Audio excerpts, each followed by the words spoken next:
everybody.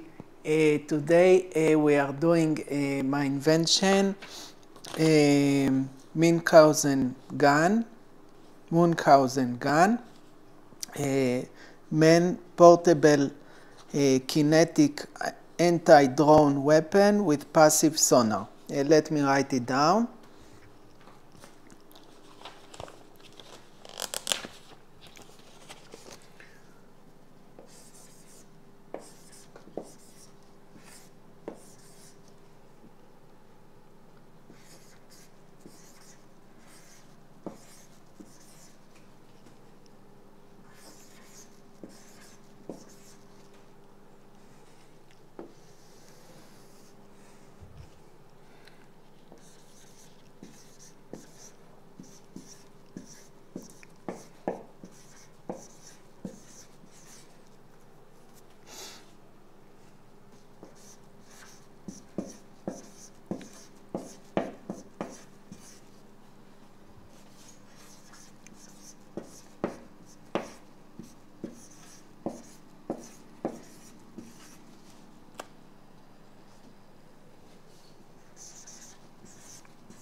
When I'm saying sonar, it doesn't mean that it is in the sea, in water.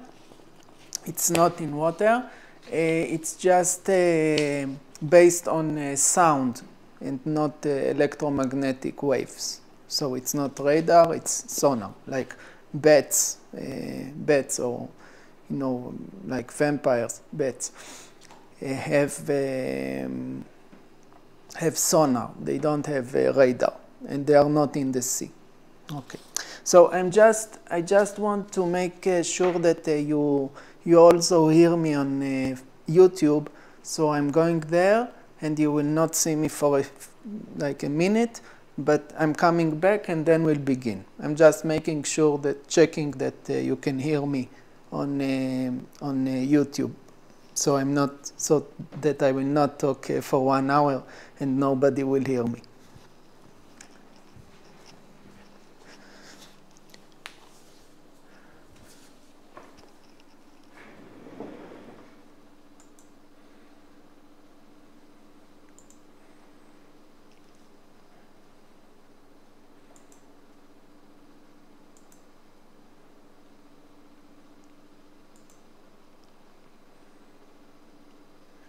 One, two, check.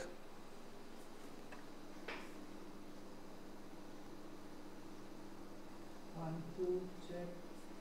Okay, so I'm closing the loudspeaker, the speakers. I'm closing YouTube so there is no feedback. Okay, and I'm minimizing the this window of Facebook, not closing, just minimizing. Okay, so 1, 2, 1, 2. Okay, so sorry. It's just me. I don't have a crew like with the soundman and stuff like that. Okay. So I just want to say that this is my short range substantial solution. It's not substantial, sustainable solution. Okay, sustainable in my terms means that it is cheap and that you can make it. It's robust and cheap. Okay, I will explain why in a few moments. So this is the short range.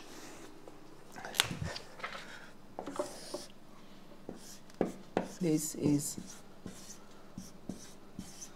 the short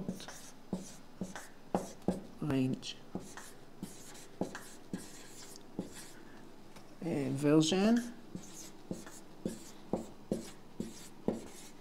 Okay. If you want to see the long-range version,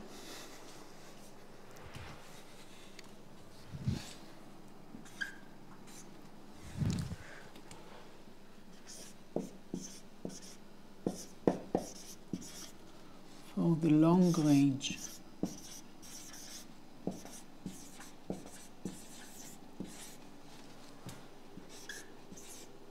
version,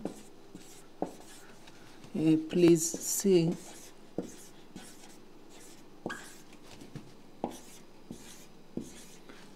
project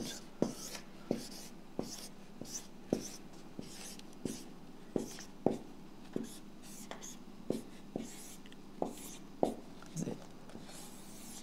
Okay, so can you see over there? Yes, you can still see. I hope if it will be too sunny, too reflective with sunlight, then I will close the window, but then it will be less light. Okay. So I just want to say that the short range, I mean that it's tactical in the front for soldiers. Okay, this is tactical.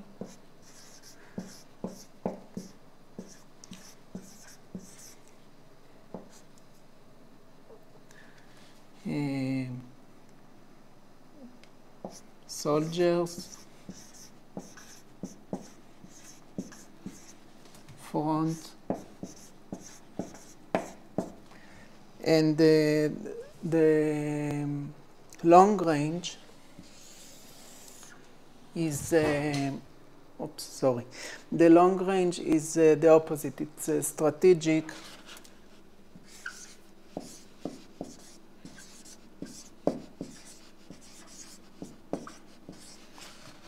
For civilians.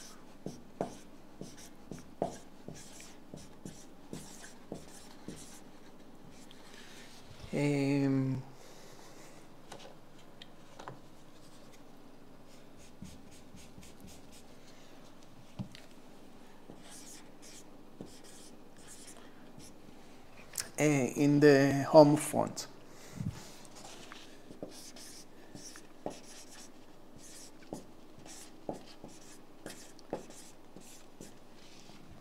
Okay, so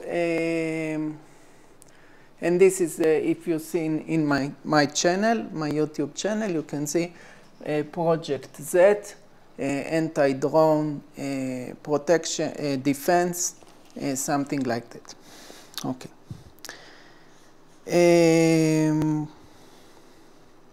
So let's begin. I'll erase everything, and then I will be able to write what comes next.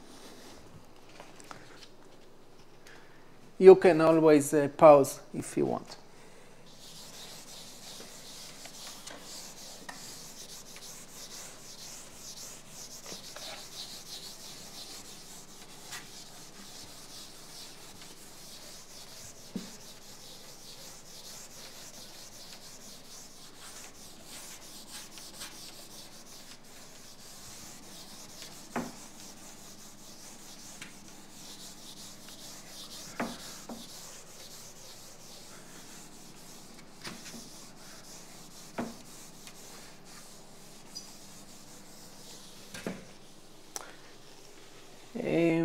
I just want to apologize, like a preliminary remark, that please note that this is less structured and less, graphically pleasing than Project Z, because for Project Z I had hope that people will, in the army, and especially in the IDF, in Israel's army, will listen and take things to heart like I did. And, you know, I put a lot into this and think about it and, you know, do things that they cannot. So I expected them to react, or at least, if not to thank me and apply this in the field. So in reality, so what I did this time, so back then I did it again with graphics and you know, all the pictures from Wikipedia and all the not animations, but like graphics from Graphics Factory and all kinds of nice things like that. And this time it's just bare bones. It's just me writing on the whiteboard, and it's not even well structured. It's just all my ideas, and I'm trying to put it into like orderly, but excuse me for not doing such a great refined job this time, because like I'm very disappointed that nobody listened. Okay, so the structure of this invention, of this lecture about this invention, will be like this. First, what is the problem? Okay, we have a solution. I invented a solution, but what is the, why did I do this? Why? What is the problem to begin with? Problem.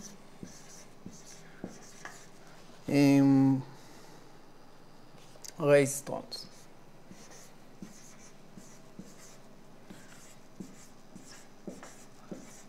Maybe instead of drones I will write quadcopters, because if you want drones, then again watch Project Z. If you want things like cruise missiles, please watch previous videos that I did, like anti-missiles and anti-tunnels, which got a lot of views back then, like 2,600 views. Now I'm talking about quadcopters that can be a few hundred meters from you, tops, like even less. So raise quadcopters.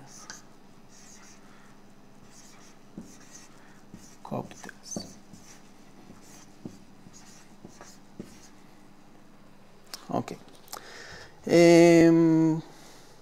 This is the new threat for our troops, for Israel's soldiers in Lebanon. So this is what I'm talking about.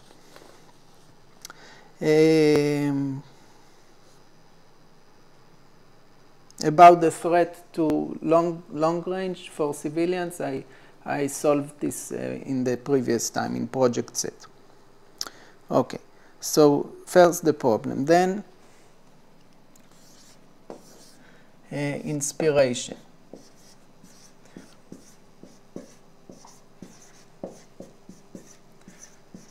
Inspiration is more light-hearted, but including this, which is the Baron Munchausen, but is famous. It's a book and also a movie by Terry Gilliam from 1986.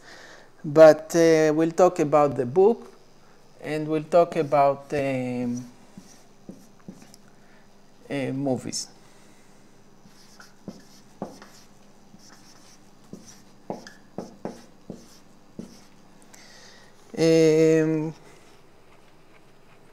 But of course in a serious way. I'm not trying to entertain you, I'm trying to convey some knowledge.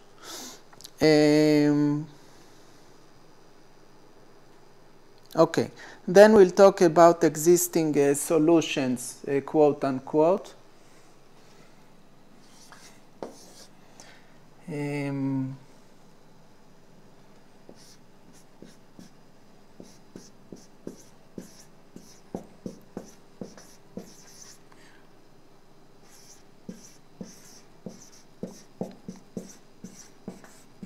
Okay, and this is like quote unquote because they don't really solve the problem.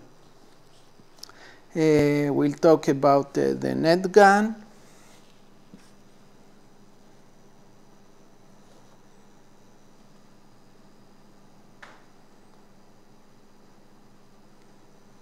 Well, we'll talk about a few alternatives. Let's say net gun and others.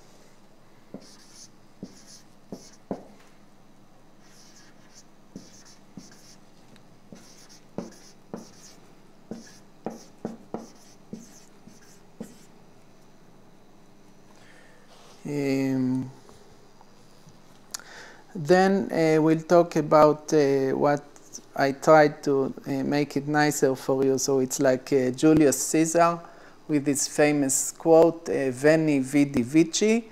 So it's I came, I saw, I conquered. Okay, Veni, vidi, vici. So in my case, it will be in slightly different order.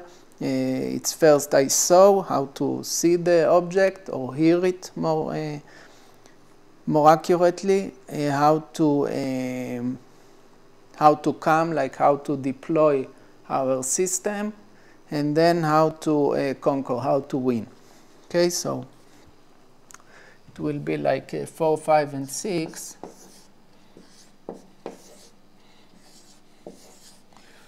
Will be Vidi, Veni, Vici. Okay, Vidi, Veni, Vici. I'm sure you know this. It's a famous quote by Julius Caesar. Veni, Vidi, Vici. So here it will be Vidi, Veni, Vici, and the Vidi will be. We will talk about what is a rifle grenade.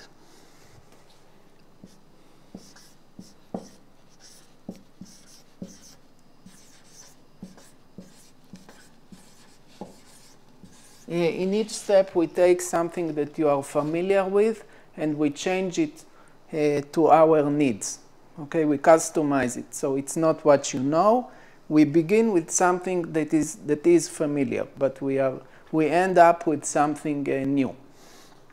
Okay, so it's based on rifle grenade, but it's new. Then the piano shot.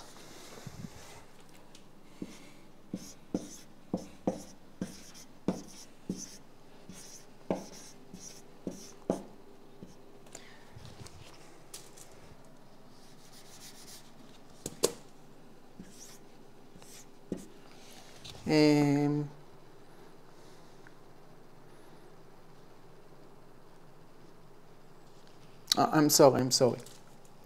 I did it all wrong.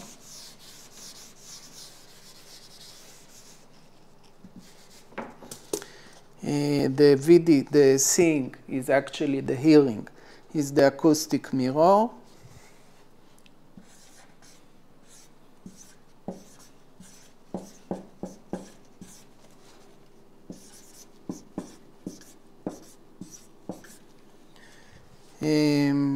The Veni going there is the rifle grenade. The deployment of our payload, rifle grenade.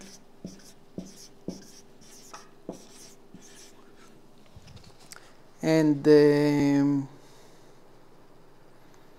Vici, the actual hit, is with the piano shot.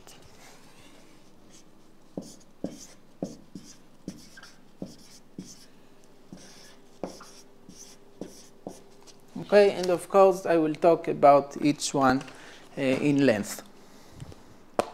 Okay, so I'm moving so that you can see what I wrote, and then I will erase everything and start to explain. Okay, so I'm erasing everything.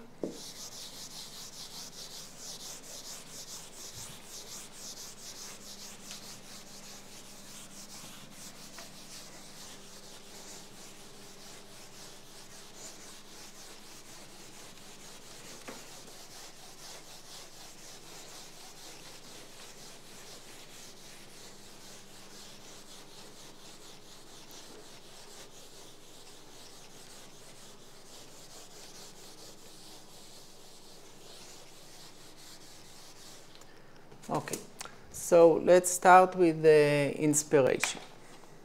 I'm sorry, let's start with the problem. One problem.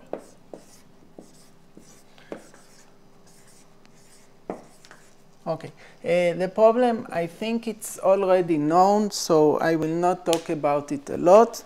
Just saying that a few days ago, like a week ago, 1 week ago, there was an article in Haaretz, in Israeli newspaper, about the next problem for the Israeli soldiers, is race drones. Okay, so race drones or racing drones.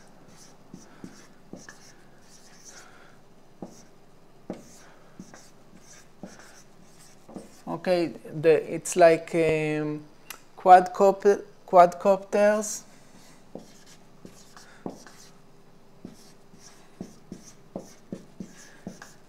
That can travel like 200 kilometers per hour.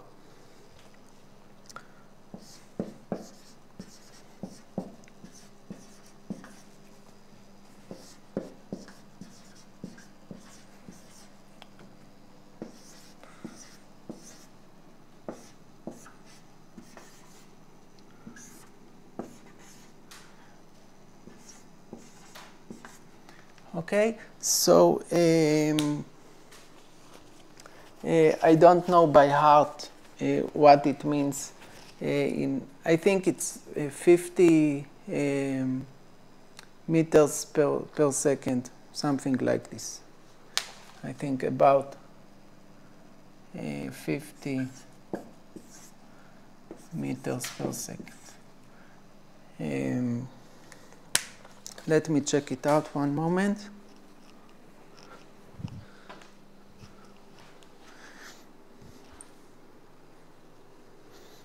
I don't want to give you false information.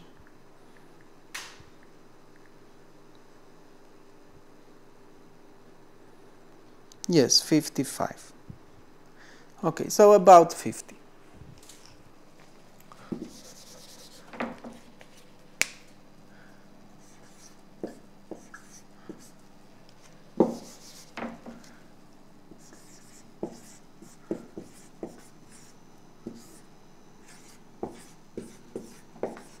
Okay, so I don't know how to translate it to feet. I think feet, 1 meter is 3 feet, so it's maybe 165 feet per second, okay, something like this.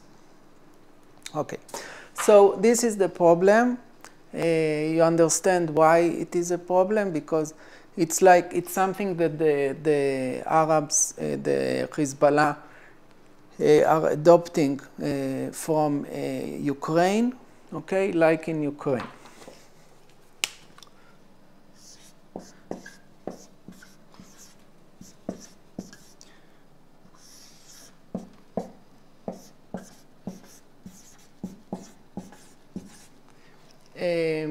And you saw what happened in Ukraine, that the Russians come with some armored tank, and this tank is exploded by a quadcopter with a little grenade. Not a little grenade, but like the head of an RPG. So it's like an anti-grenade bomb, but this is very cheap. It's available commercially. It's used for racing drones, and it's a big problem. Okay. Okay. So before we go into the,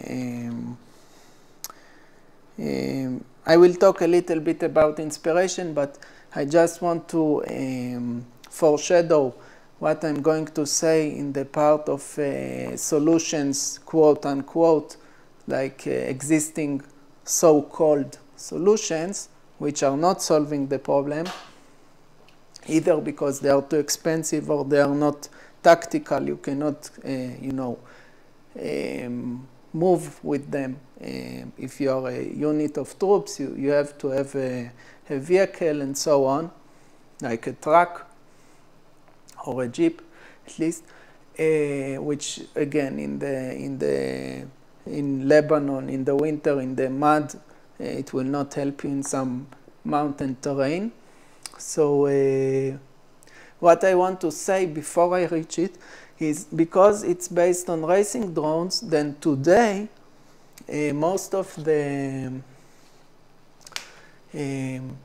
so the racing part is human controlled. Okay, so this is like remote controlled. So most of the remote controlled.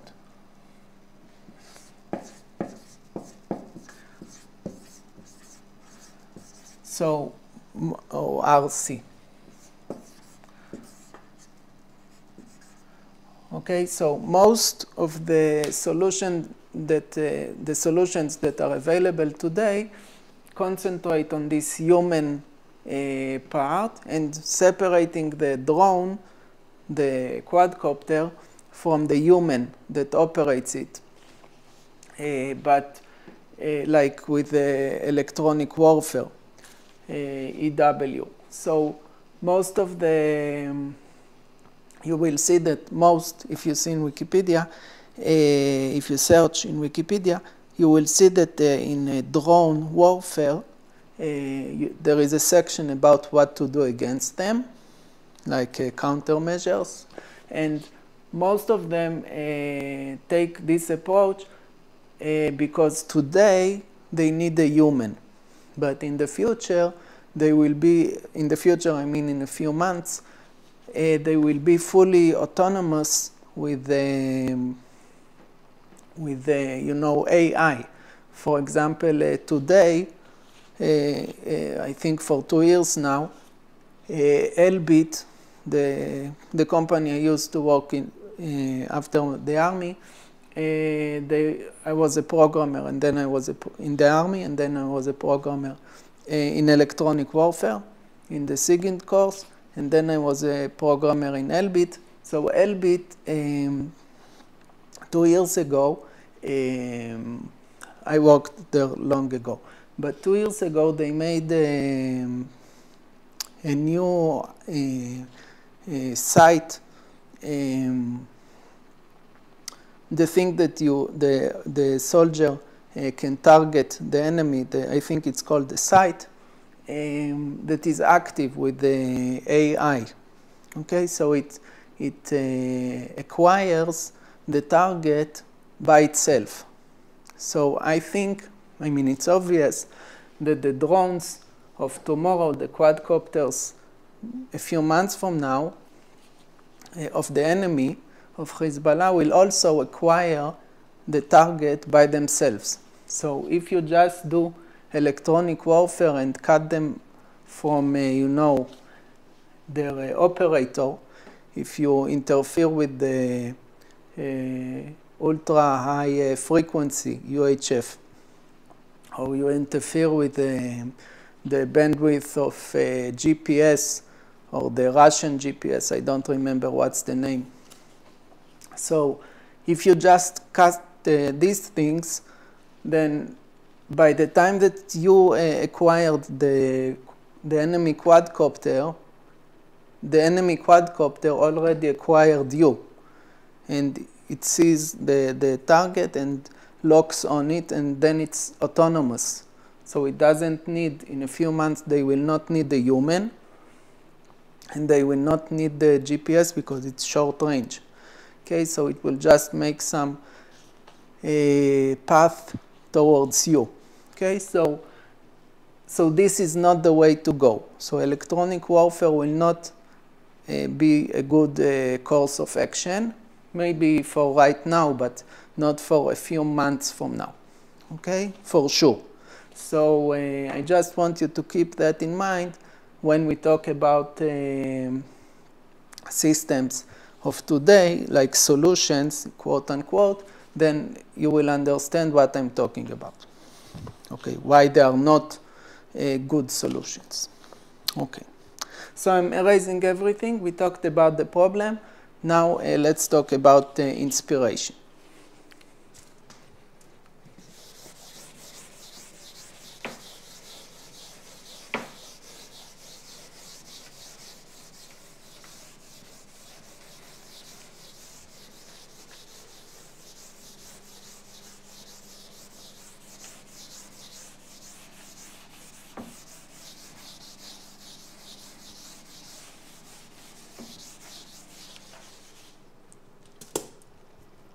So inspiration.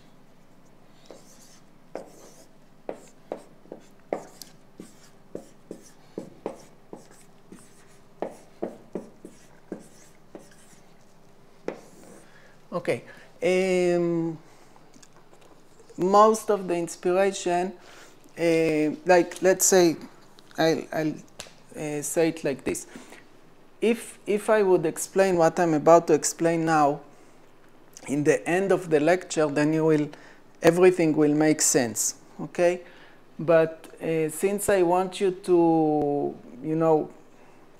by the end you will be totally absorbed in the technical, very practical things. So this is more like philosophy, so I'm doing it in the beginning.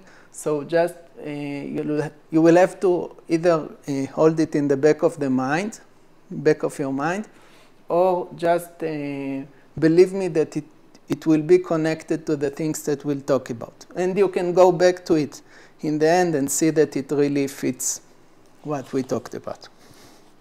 Okay, so in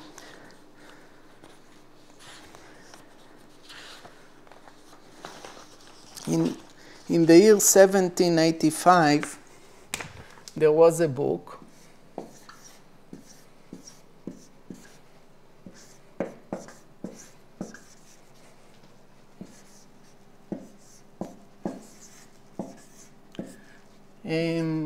it's called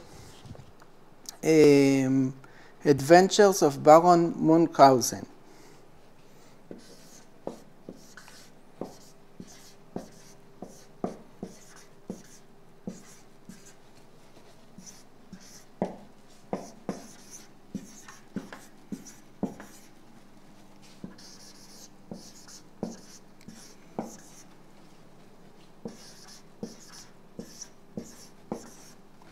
Okay, it's by Rudolf Henrik Raspe.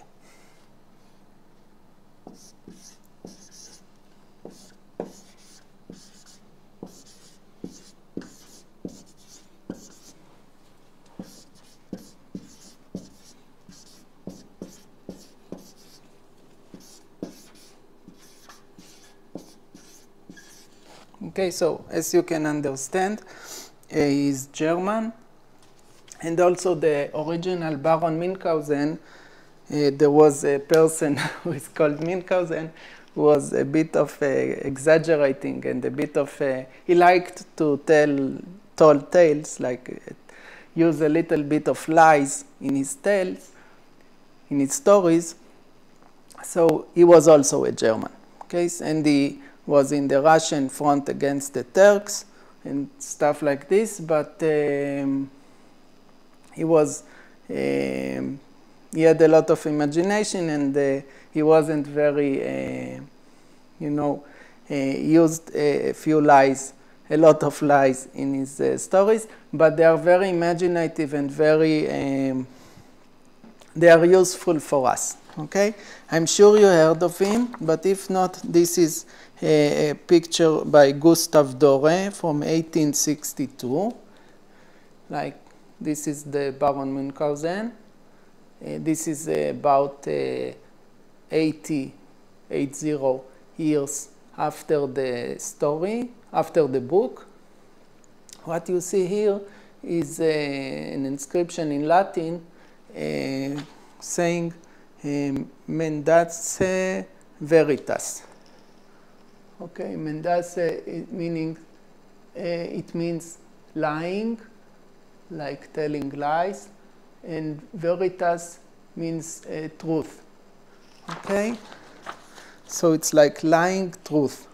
Okay, so but since we will use his ideas in truth, in actuality, to fight this new weapon, then I would say it's like more like the opposite, like True Lies, like the movie with Schwarzenegger. Okay, so here you see, for example, a story that I'm sure you're all familiar with, when he is riding on a cannonball to spy on the Turkish camp, and then he's jumping on another cannonball and going back in the opposite direction. And we will also deploy our, you will see when I will explain about my solution, in the deployment section, in the venning, the coming, about how to deploy our system so it's riding on the shockwave, like the explosion of like a rifle grenade. Okay, and here we will see it's not the rifle, it's not a grenade, and it's not it's something new, but it works like a rifle grenade. And here there is another story that maybe you're familiar with, when he's riding half a horse. You see the horse is drinking water from a fountain, and the Baron is riding on the front half of the horse, and all the water that the horse is drinking, okay, the horse is drinking, and the water is spilling down to the ground because the horse is cut. Okay, here is cut in half, and this is because of there was a castle with the gate that is coming down, like, and the gate is sharp, and then it came down on the horse and it cut him, the grating cut it. There is a special word for this gate, but I don't remember. Okay, so this is one inspiration, and there are lots of other smaller inspirations inside the stories of the, let me give you an example. Okay, so in the chapter about, you can see it in this website called the heritage-history.com. So there is a chapter about the Baron meets the Sultan again and is sent by him to conduct delicate negotiations in Arabia. Okay, so in the movie, in movie, okay, this is the book. The movie is in 1996 by Terry Gilliam. So in the movie, they took the scene that I'm about to explain, and they put it in the movie. So in the movie and in the book, there is a chapter, the Baron meets the Sultan again and is sent by him to conduct delicate negotiations in Arabia. So, and also the chapter after this, the Baron's expedition up the Nile River in Egypt, and his bet with the Sultan. He bets him about wine, Tokai, that he can bring, and so on, in I think 1 hour or something like this. So he finds the Baron meets Baron Munchausen meets a few very special, talented people, like one that can run very fast. Okay, so he has got weights connected to his feet, so he doesn't run too fast. And one that listens very accurately, very well. And one that shoots like a sharpshooter, that can shoot very well, and one that is very strong. I'm not explaining the plot of these chapters and the movie. If you want, you should see it. It's really nice. But like he hears the runner snoring, so we have this part with the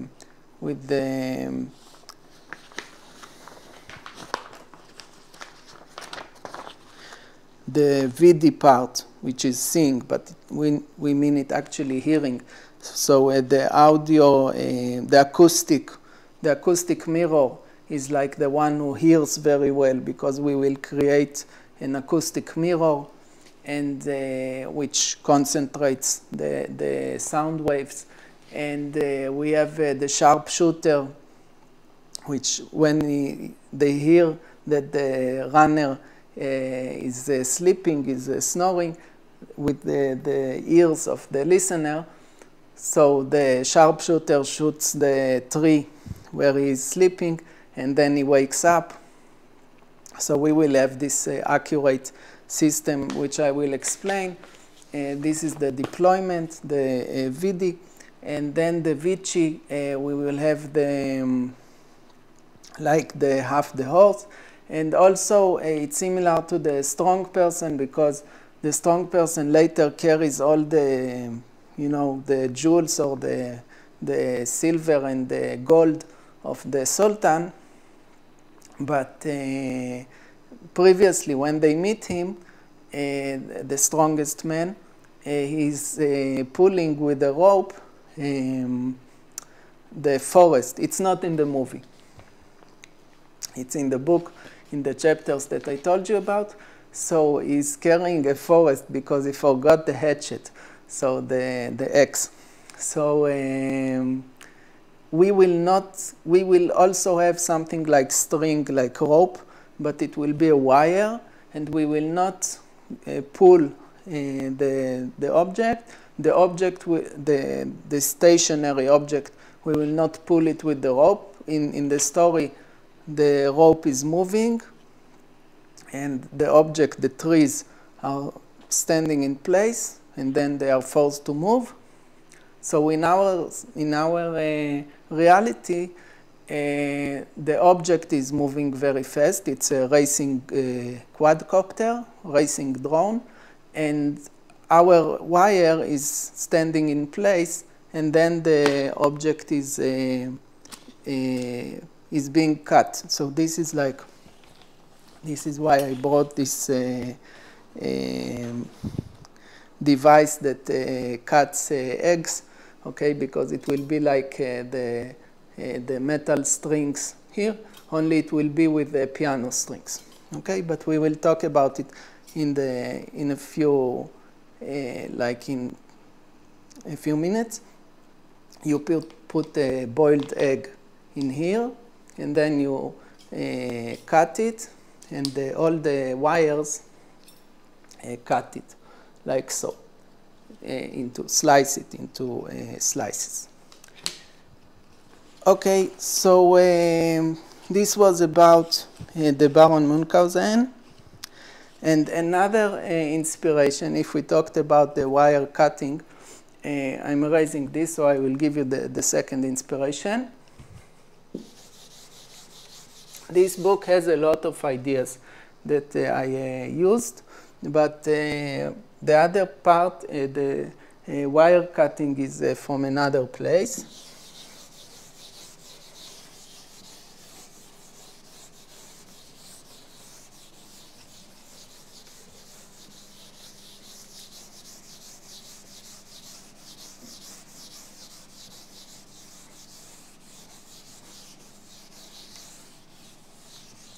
Okay, so the second place, I will just drink something and then I'll come back. 1 second. Sorry.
Okay, and sorry, 1 more second. I will take off my microphone and I will go 1 second to the bathroom and then walk around the house a bit, so I will not have a headache because I'm starting to develop one. So 1 second more. Sorry.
1, 2, check, check, check, check.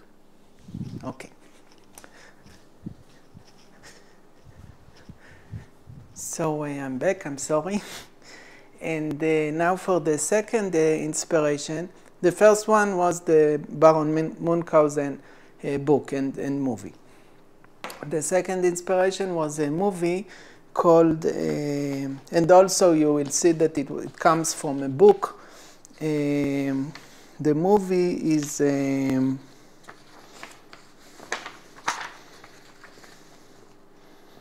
I'll tell you. Sorry, Force 10 from Navarone.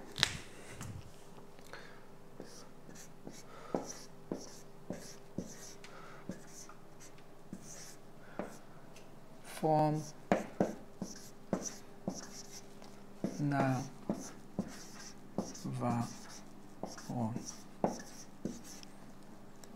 Okay.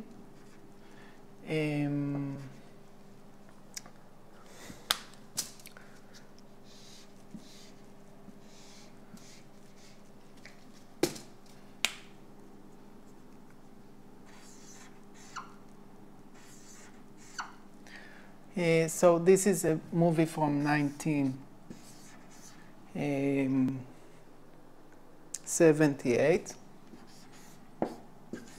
Okay, this is when I was born, so you see that I'm not young anymore. I'm 46.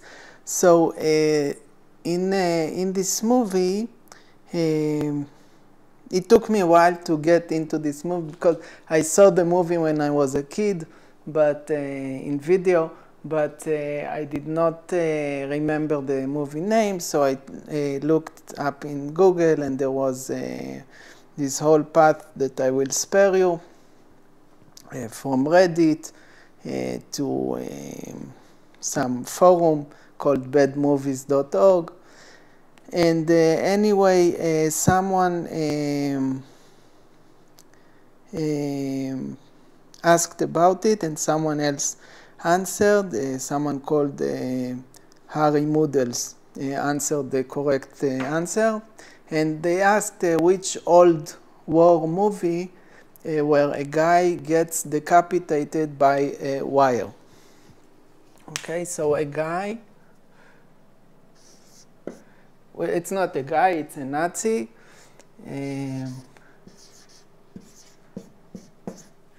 Gets decapitated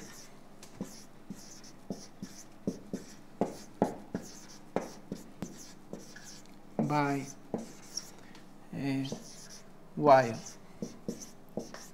Okay, like not a wire that someone strangles him with, like a taut wire that is stretched across the road. Okay, there is a road where he travels with his armored vehicle, and he's standing on the track, and from the turret or something, and then or sunroof, I don't know, and then they stretch the resistance, stretch the taut wire, and then is decapitated because he is moving and the wire is standing still. Okay, so he's coming to the wire, and then his head is cut off. Okay, so taut wire.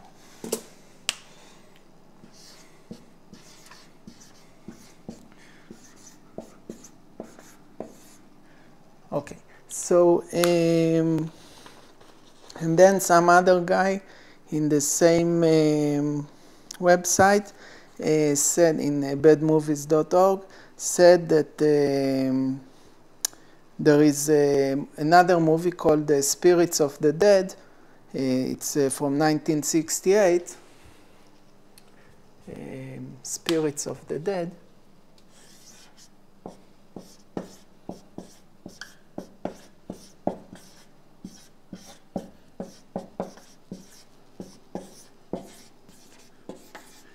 From 1968.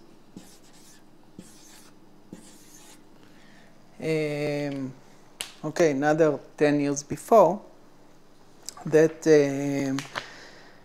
is based on stories by Edgar Allan Poe.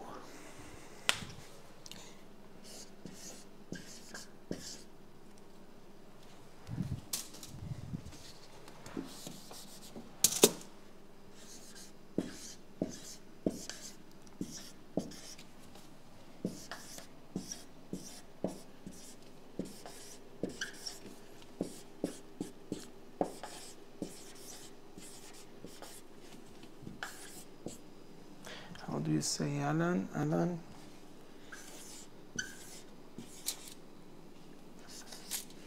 Poe.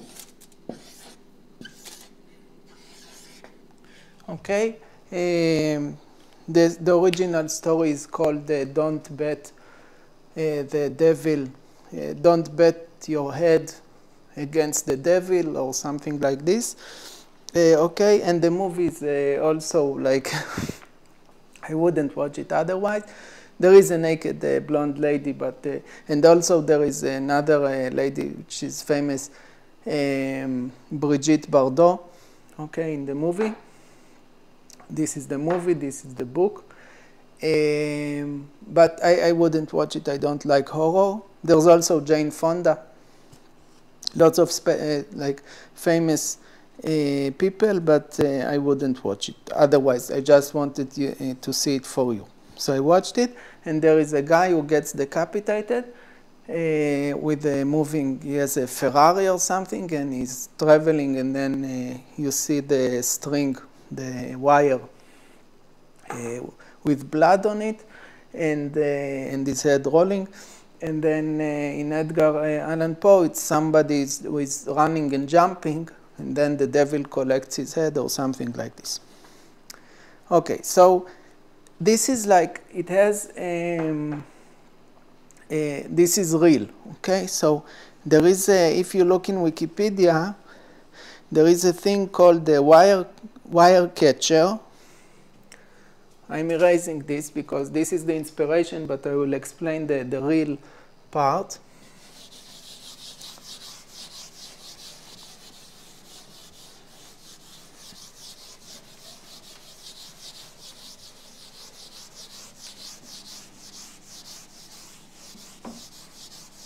Which is still the inspiration, but this is like a fiction, and you would see that in reality, it gets closer to my idea. Okay, so in Wikipedia,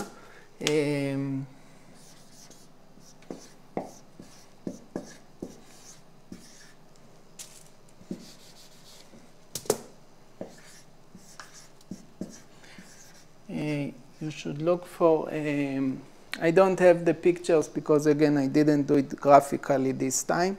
Wire catcher.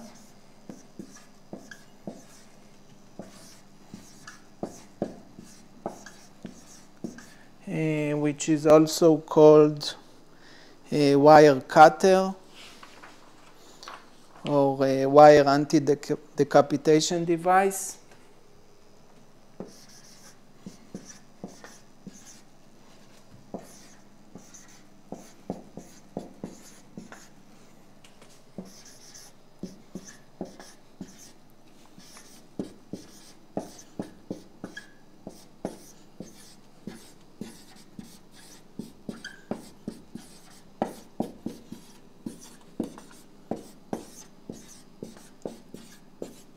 Okay, this is real. This is something that you see pictures, and it's real. It's from real life. And it's a device used to protect military personnel in open vehicles against taut wire traps. Okay, so if there is this vehicle,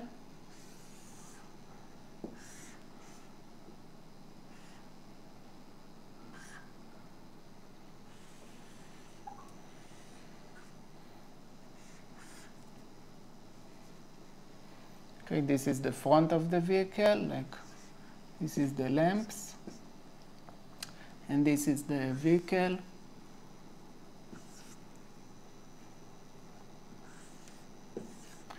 And here somebody stands, okay, and is coming to a wire, like here there is a wire between two trees.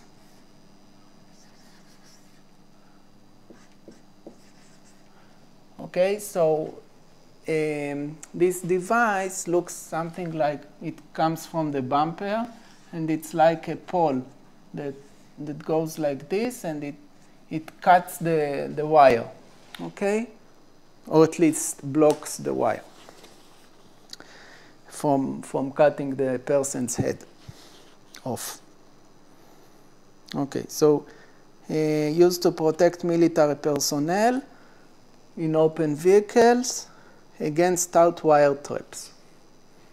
Okay, so exactly like in the movie, the sequel to The Guns of Navarone, so that they will not suffer the same fate.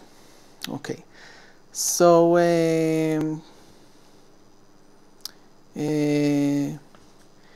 another inspiration is bolas or boluses. Okay, a type of throwing weapon, but I will talk about it later. Okay, I will just make a note for myself, like in color or something. 1 second, please.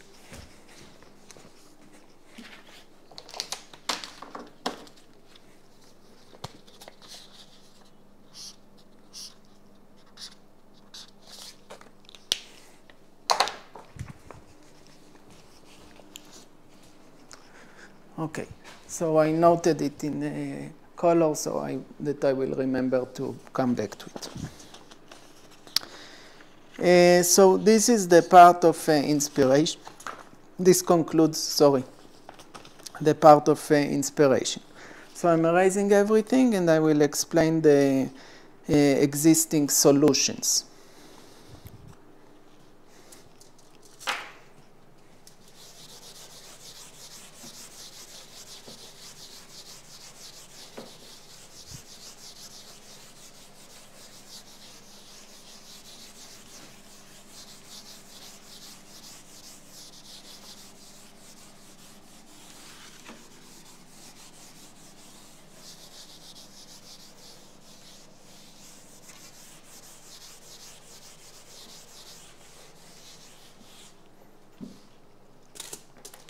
Okay, so part 3,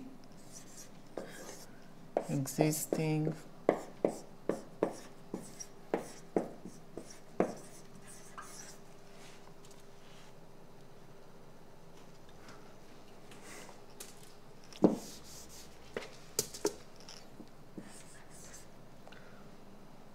quote-unquote solutions.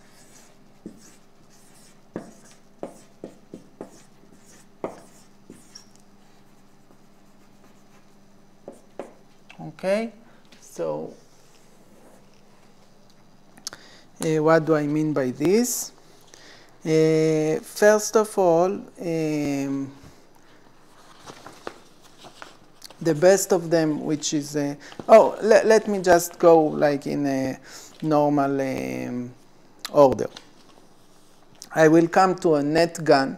Okay, so in the end we will talk about a net gun.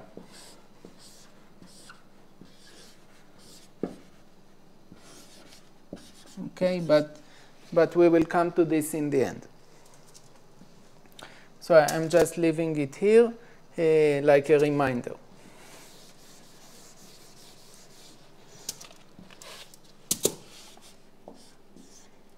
Like note to self.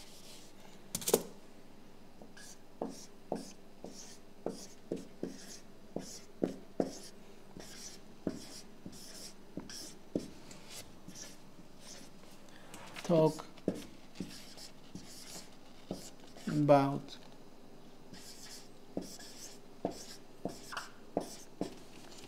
net gun.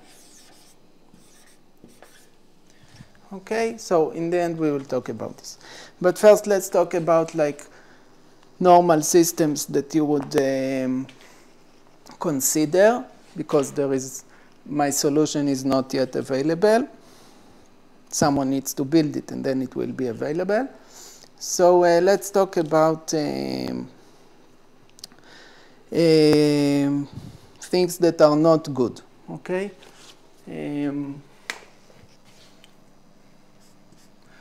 Not good.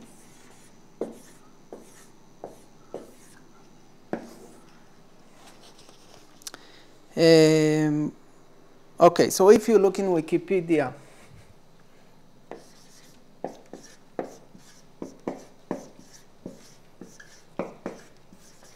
in drone warfare,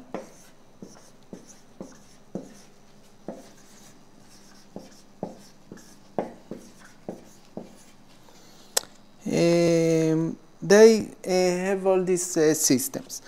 So again, I'm explaining the systems that have that are based on EW, on electronic warfare.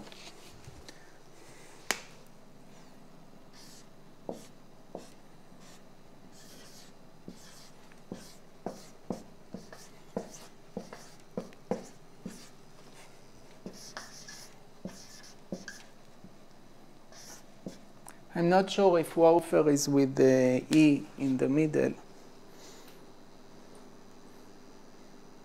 This is somewhat embarrassing because I was in EW in the army, but we never talked about it in English.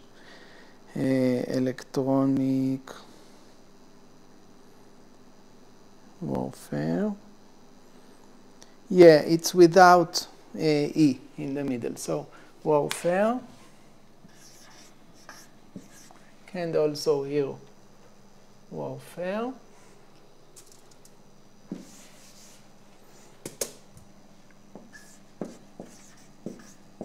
Okay, so it's not my mother tongue, my native tongue. So electronic warfare, EW,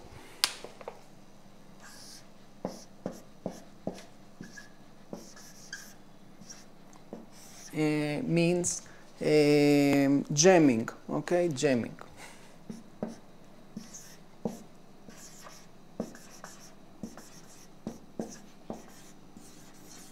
You can also take over something, but this is more like part of the jamming, okay? If you know exactly what to broadcast, you can broadcast the right thing and take over, okay? Manipulate this drone. But let's not be pretentious. Let's just say that we do the simple thing that is jamming. So you would have to have incredible, insane intelligence force to know the exact codes of the opponents, the enemy's drones, and we didn't even know about October 7th. Okay, so let's not kid ourselves. So we're talking about jamming. So, for example, Rafael, okay, the company that I used to think very highly of, but now at least you can see in my previous video about this subject, about Project Z, I kind of, I'm disillusioned about what they do. So they have something called the drone dome. Okay, so for example, drone dome.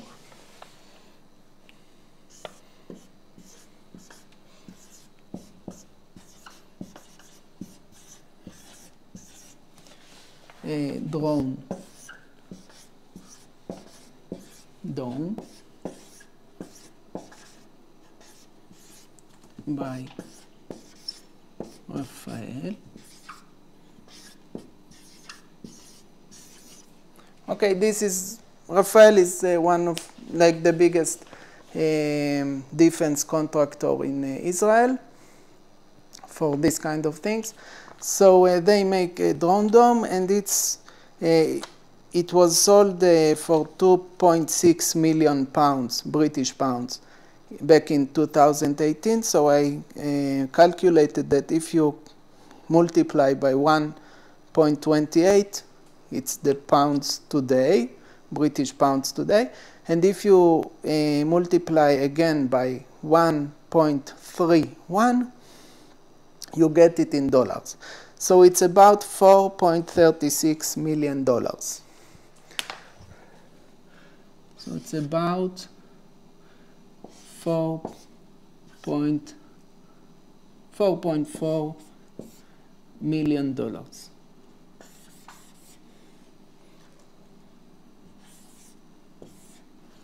Okay, so and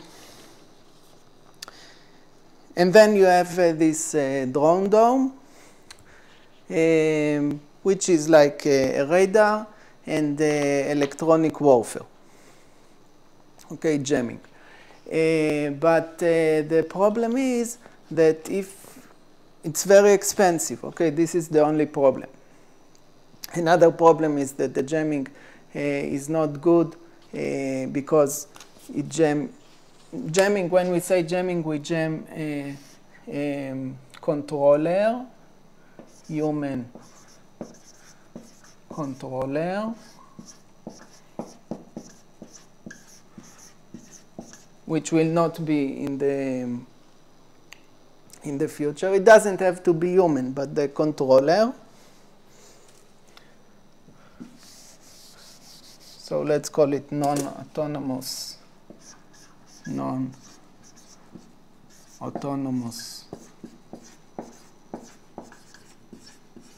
controller. But in the very near future, the systems will be autonomous, okay, with AI. So it's not, you cannot rely on this. Like in a few months, it will be without the controller. Again, like the existing eyesights of the rifles of Elbit today from 2021. So it's like 3 years ago. So one thing is to jam this. Another thing, so this is like you jam the UAV, not UAV, ultra high frequency, UHF.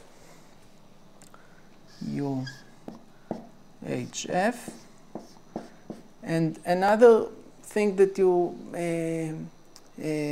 jam is the GPS.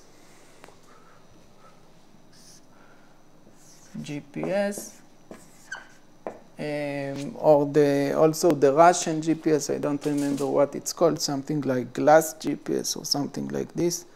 1 second, I don't want to give you false information.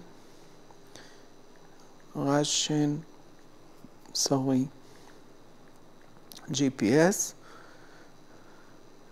GLONASS. Yeah, I remembered something with glass and GPS. GLONASS.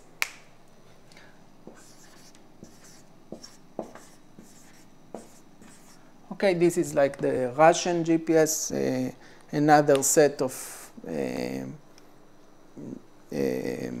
orbital satellites. They have less satellites, but they are not controlled by the USA. So the Arabs use this. The Chinese also have something like this. So enemy GPS, okay? Like it could be Russian, it could be whatever, Chinese. Okay, so jamming does this and this. But again, if it's autonomous and it already acquired you as a target, the soldier, then it's too late. Okay, so after one moment, after you see it, in order to jam it, then it's too late. Okay, so this is one thing. So these systems are both very, very expensive. Also, in this price, you cannot go with, like it has several disadvantages. First of all, it's not tactical. It's not something you can take on your back, in your backpack, and go.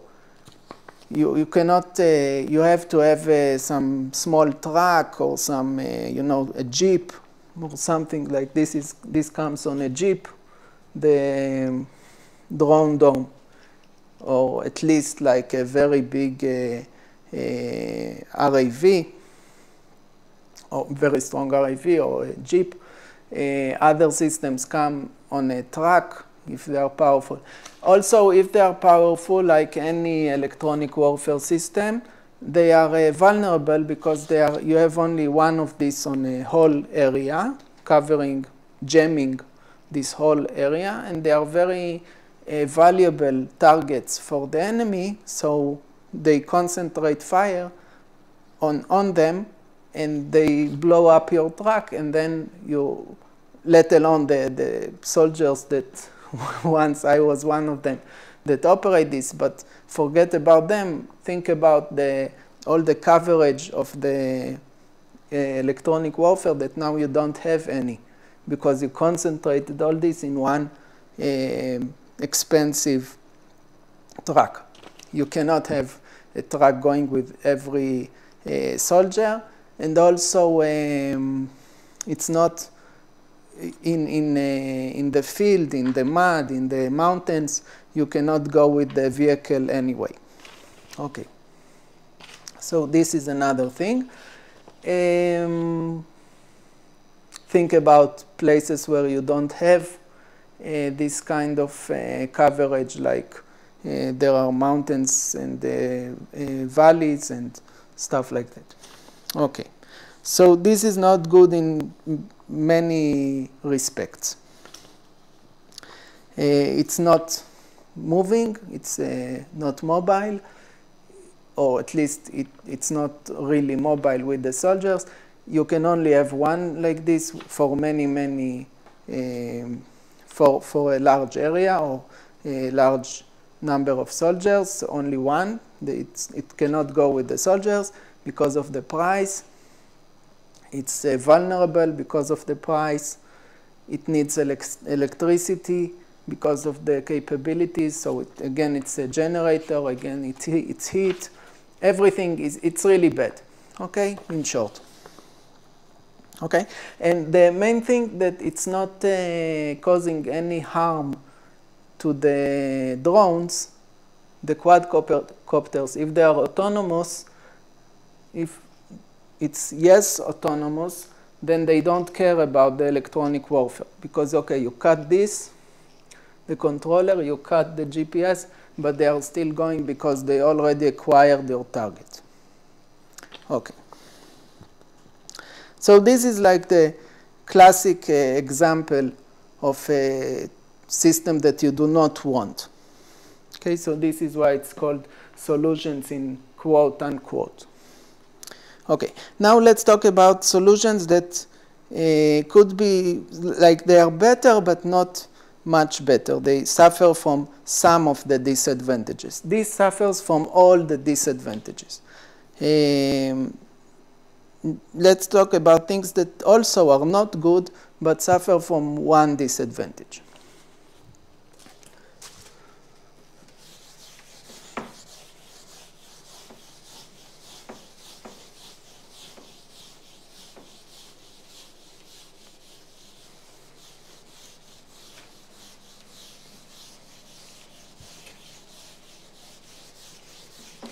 Okay, it's not good. I will rewrite this. Not good.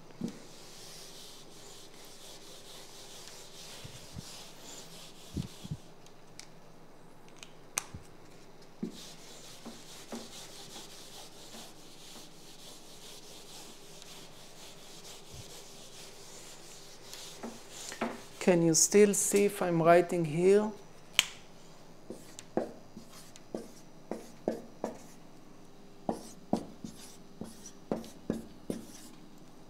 Let's see. No, you cannot see anything.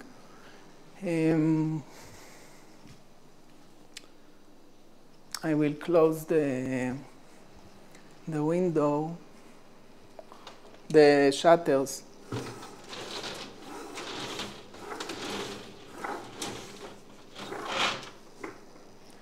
Okay, I don't remember what I wrote here previously.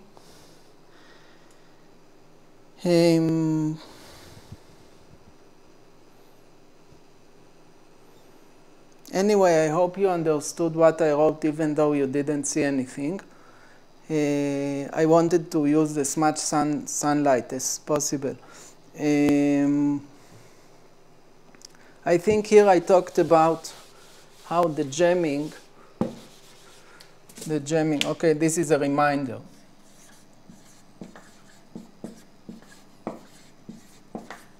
Because of flare or due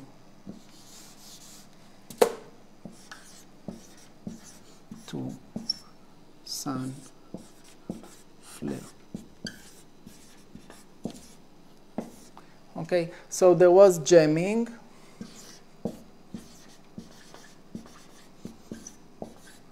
Which is what electronic warfare is.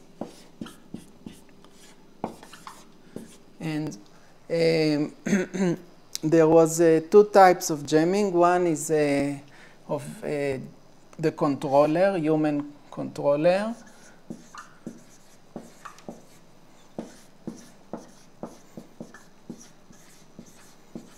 And then we said it doesn't have to be human. It can be anything that is not autonomous.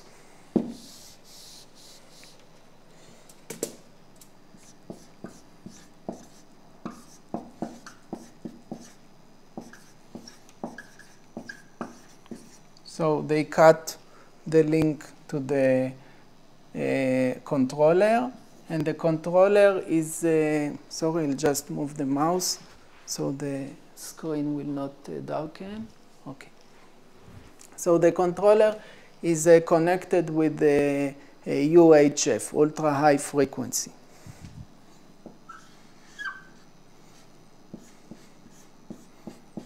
Okay. UHF, and also another thing that they jam, that they block, that they broadcast and don't let the drone listen to, is the GPS, or I don't remember the name again, GLONASS or something like this. Yeah, GLONASS. GPS or GLONASS, or let's see the Chinese GPS.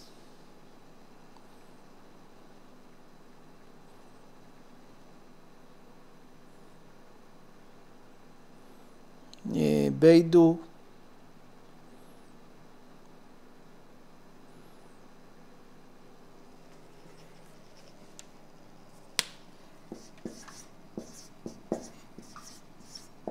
I don't know if the Chinese actually today help the Hezbollah, but I know that if they have to choose sides, they will not be in Israel's side, okay?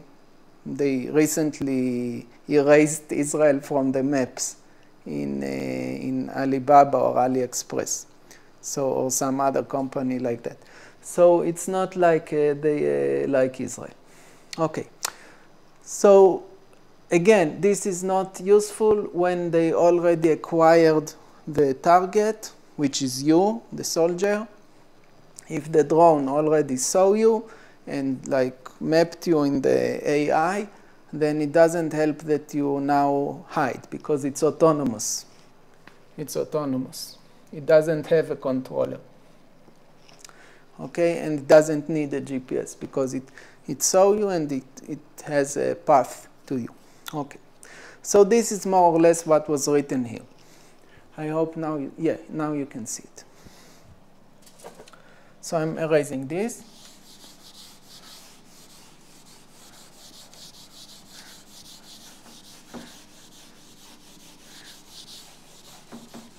Okay, so again, I'm reminding this kind of big, expensive system based on electronic warfare suffers from all the faults, all the bad things. Now, Drone Dome has a laser version. Note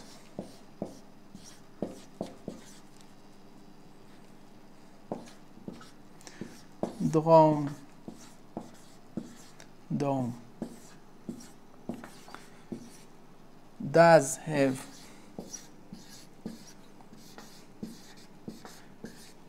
a version with laser.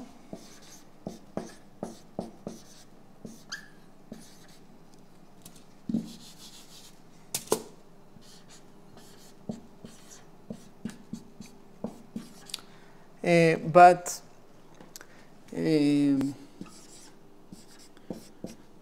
see, please see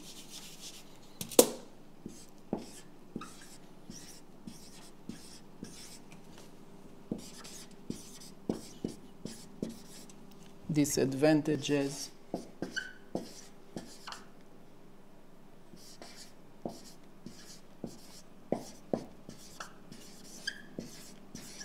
in project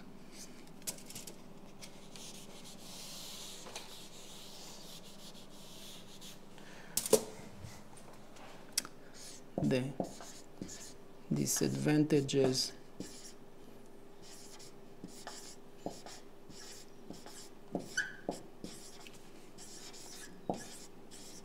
in project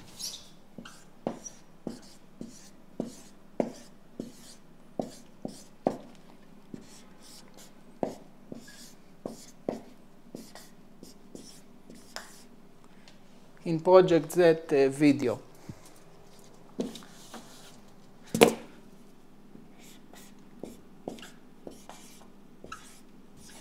Okay. Lots of disadvantages. It makes it much more expensive, like much less mobile, dependent on electricity, vulnerable, so you only have one for a large area, a lot of disadvantages. Okay, I don't remember everything, but I made a whole video about how to fix them and also detailed everything that I thought of. Okay. So I'm erasing this.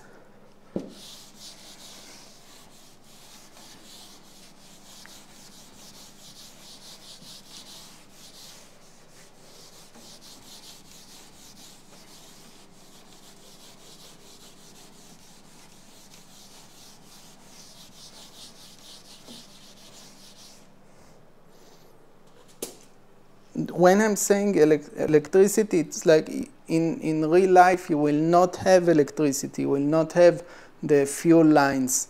It will be bombed, the roads, your storages of fuel, everything will be, you will not have electricity. Okay, this is exactly what Project Z is about. It's about fixing this problem. The main problem there is electricity. Okay. Oh, I don't need the phone.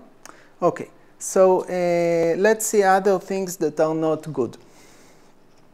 This is really not good, the big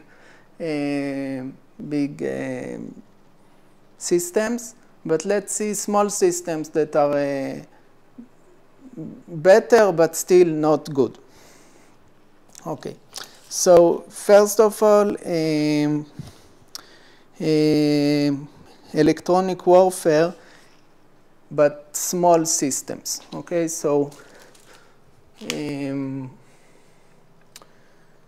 how do I call it?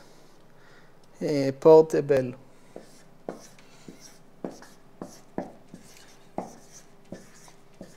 electronic warfare.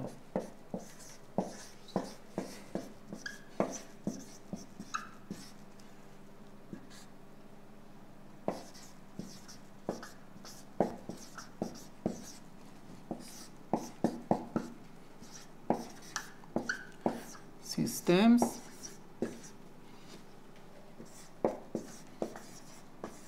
Okay, portable, I mean light, small, something that one person can carry, one soldier.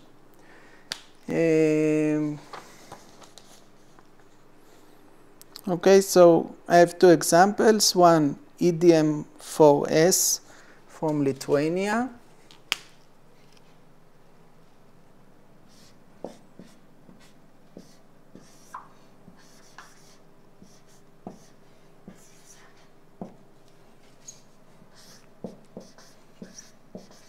When I say from Lithuania, it's made by a company in Lithuania. It's made, like this one is made with Israeli knowledge, but eventually it's produced in Lithuania.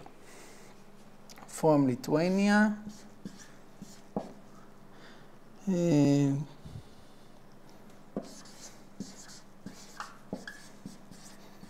I hope I'm spelling right Lithuania, I'm not sure. And another one is, okay, this is like a small jammer that looks like a gun. It's not a gun, okay? And another one is, sorry, this one costs for $15,000. Costs $15,000.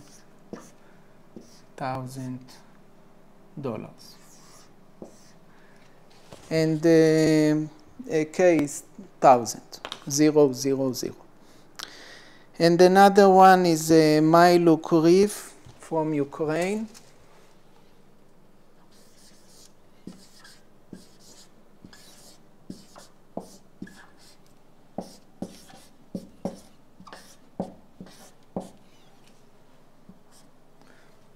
From Ukraine. I don't know how much it costs, but it makes sense that it's similar. Okay, this one looks like a Heckler and Koch rifle. This is actually a rifle. This is like a bullpup Kalashnikov that you put EW. This is like Kalashnikov. It's just a gun. And the reef part is something that you put in the end of the gun in addition to the gun. Okay, so you have like a jammer, a broadcaster connected to your gun, to your real gun. And of course, it needs battery, and then it runs out of battery because broadcasting takes a lot of electricity and so on. So the gun costs about $700, but I don't know how much this part costs, and this part is the important part. So it probably costs something like this, like 15,000, not 700 of the gun.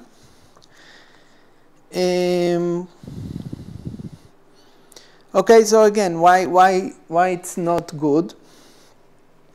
Why is it not good? Because again, from the same one reason that electronic warfare is not good. It's like you have already, or if you don't have now, then Hezbollah will have in a few months, and you need to think about at least the near future, if not the real future. Electronic warfare is not good against autonomous drones, autonomous weapons, quadcopters that fly on their own, that do not need the GPS. If it's a few hundred meters and they put it on their map, acquire immediately where you are, in the few seconds that it takes to find them, you don't have anything that you can do. Like they have a camera or thermal camera or something, they see you, they come to kill you. You can do jamming all day, it doesn't help you. Okay, so And of course, in addition, it's expensive, not so expensive, not millions, but thousands. It takes power, battery. If you run out of battery, then you are dead, and so on. Okay. Another system that is not good is it's like better because it's kinetic. My system is kinetic. So this, I will talk now about an Australian system, which is kinetic, but not mobile, and it also needs electricity, but I will explain. So I'll go again to the bathroom, I'm sorry, and I will come back in a few minutes, and I'll explain the Australian system. It's called Slinger. So, excuse me. I'll come back in a few minutes. Taking off the microphone.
Okay, sorry.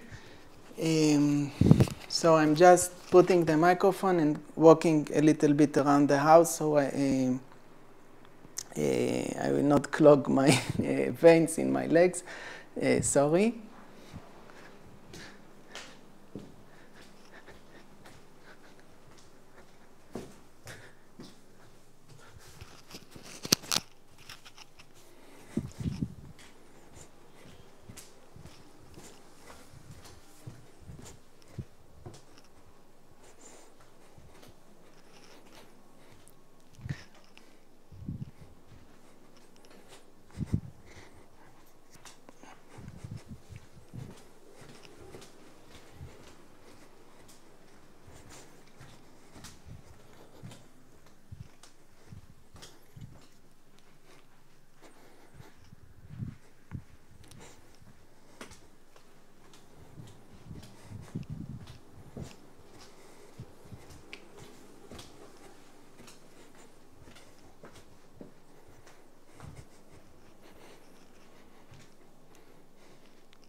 Okay, 1, 2, check,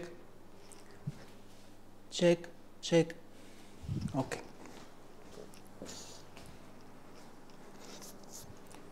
Okay, so sorry again. Now we'll talk about the Australian system, which is called Slinger, which is better than this, but it's like halfway there. Okay.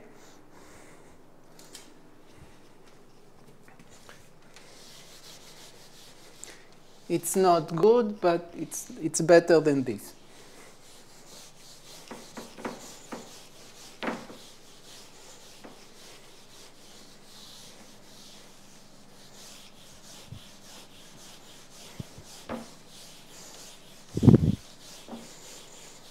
And again, when I'm saying not good, it's not good for our purposes, our needs, our constraints. Maybe for somebody else it's great.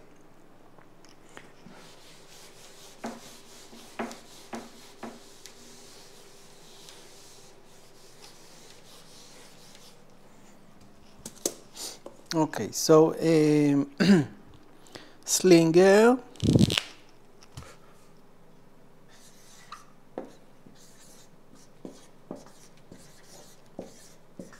Okay, like a slingshot, or I don't know what's a sling. It's something like David and Goliath, but I'm not sure what he used. Remote control weapon. Remote control weapon station.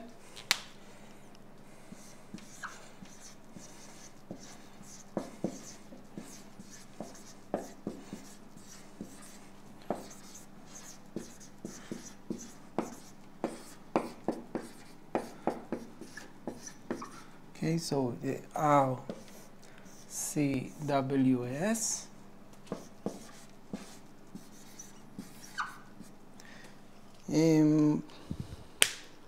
from electro-optic systems in Australia.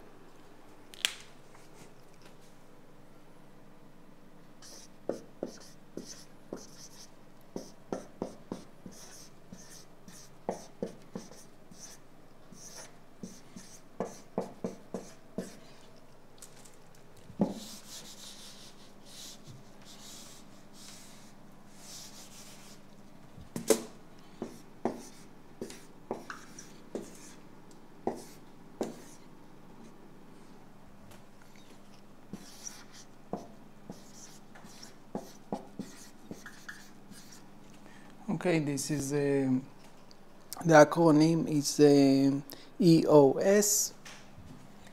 EOS.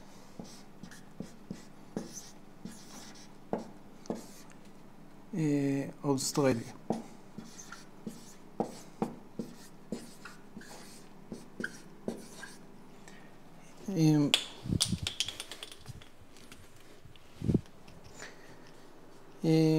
Okay, Australian company. This costs about $1.5 million.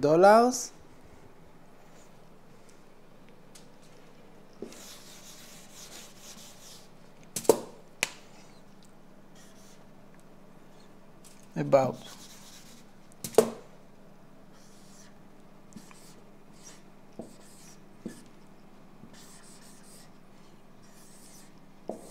I'm not sure if it's Australian dollars, and maybe so take it with a grain of salt about the dollars, but it's 1.5, sorry, for the system, and each engagement is 150 up to $1,500.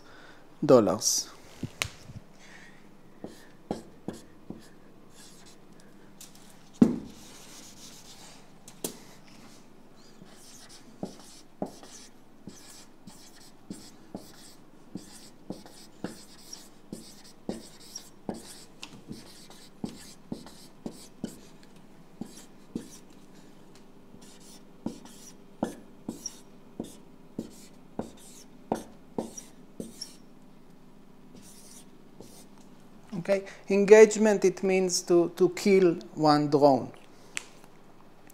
Okay. So what this is actually is an kinetic. So this is the good part. It's good that it's kinetic. It's bad that it's expensive and big, and you cannot carry it on your back, and you only have one because it's very expensive. So electric cannon plus radar. So it also needs a lot of electricity.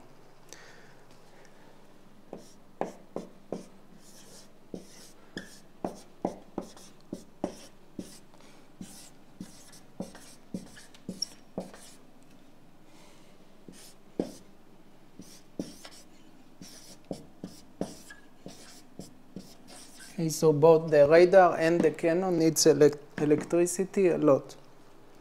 And we said that in real life you will not have electricity.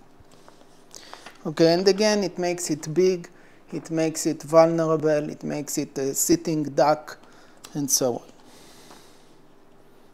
Like, this is the big problem, this part, the station part.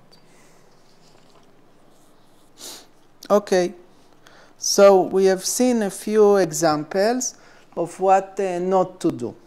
But this is kinetic. I didn't write it, so let me write it somewhere.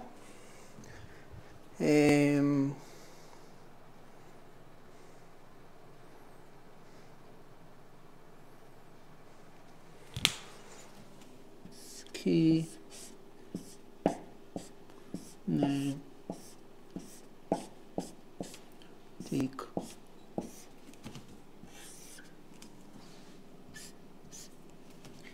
Good. Okay, so the good part is that it's kinetic. Okay, this is good.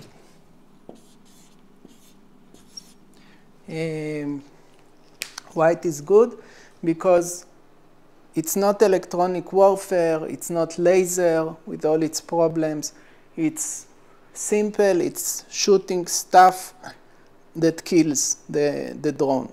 Okay, so we talked about in a Project Z video why laser is not good. In this video we talked about why electronic warfare is not good for our purposes. Now we are talking about what's left, which is the only stuff that works, is kinetic, meaning shooting something that hits the drone. Okay, so we will talk about this direction in a moment. We are getting from really bad, like Rafael systems, into less and less bad, like more and more good. Okay, so this is pretty good, but it has its faults. Now we are talking about the last step, which is what I made a note to myself, which was the net gun. Okay, so this will be the last of the not good, because it's expensive. And after that, I will talk about my solution, which is good. Okay, I'm sorry about not being modest, but this is the truth. Okay, veritas in Latin. Okay, so now let's talk about the net gun.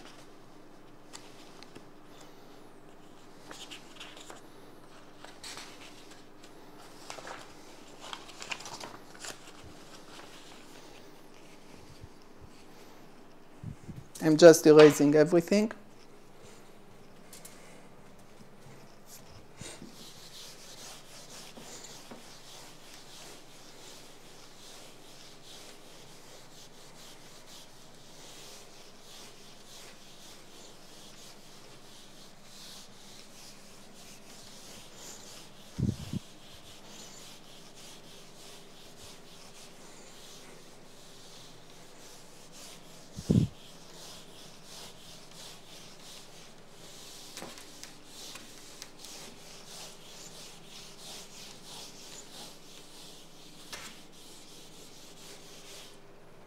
Okay, one moment, please.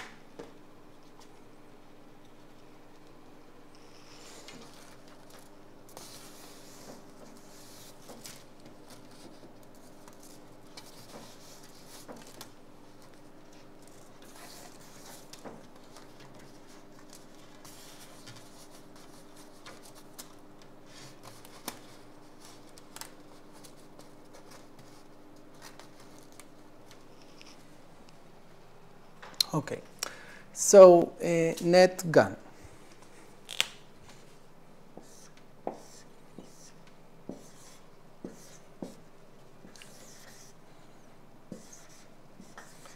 Okay, the only problem that I see with the net gun, well, it has a big problem that it doesn't have the acquiring. It doesn't have a radar, it doesn't have a sonar, but the other problem with the net gun is that it is expensive.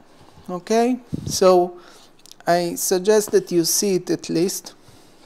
I will write the address.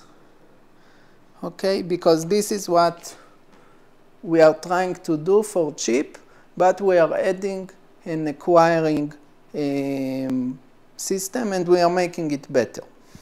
Okay, so netgun.com.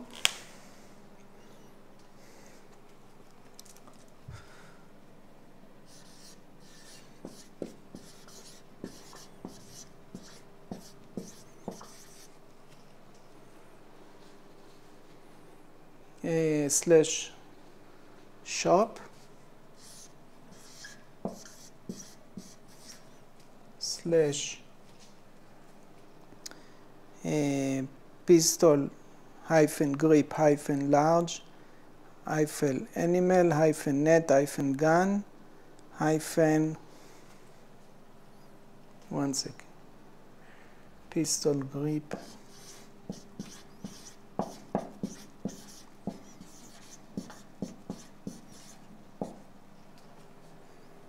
large animal.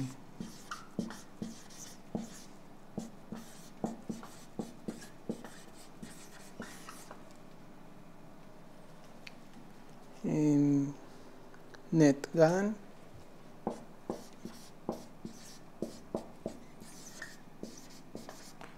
Hyphen. I don't have room here, so I'm continuing in the next line, but it's one line, one long continuous line. P 1 388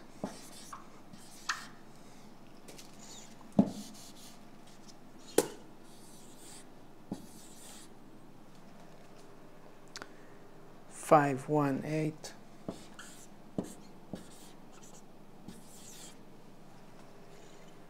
38. I think if you Google up this, like net gun, you will find it. Okay, UltraNet HD.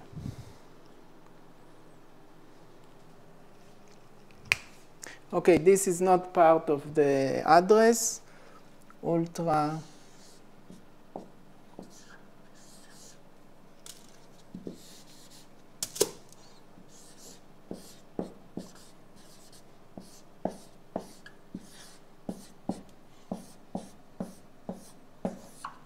HD, a hyphen between this and this, UltraNet HD. This costs $4,148.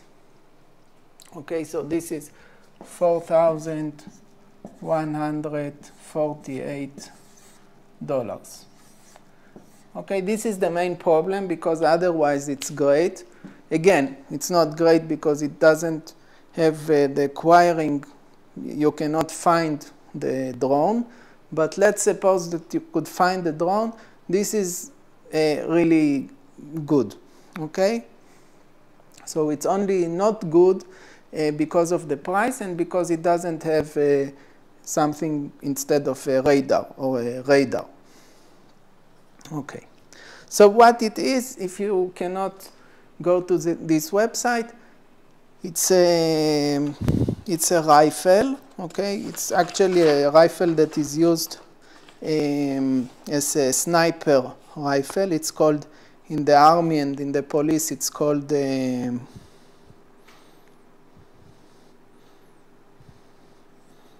think M24. Yeah. Let me write it down. I'm erasing all this because I need the room.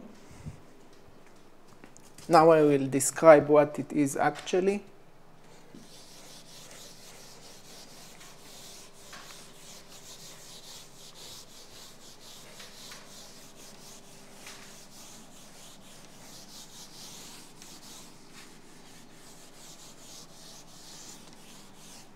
Okay, so first of all, it's a rifle.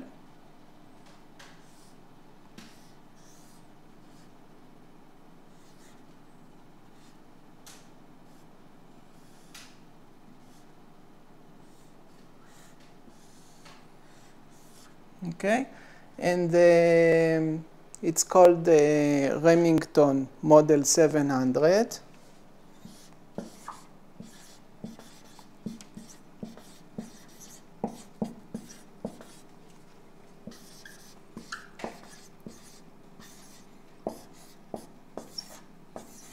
And in the army, the same thing is called, in the military, it's a sniper rifle called M24 and M40.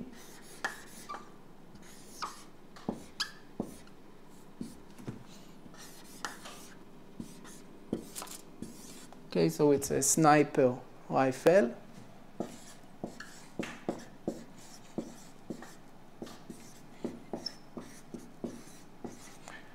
And the sniper rifle by itself costs, I'm not sure, but between $430 and $500. So let's say $500.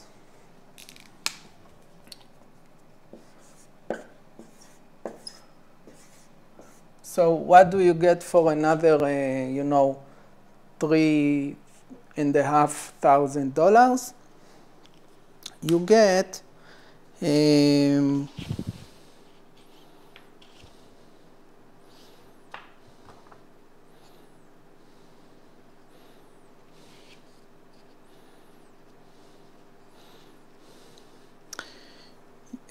you get a Dyneema composite fabric net.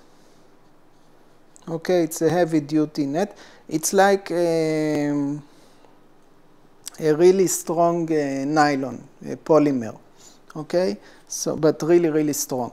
So Dyneema composite fabric. So this is one thing that you have in this net gun thing.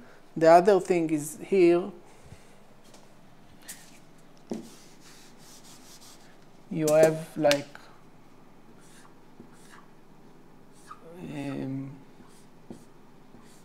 4 pipes that here shoot a net. I cannot draw it from the side because you will not understand that it's a net, but this is a net. And here it shoots blanks, okay, blanks.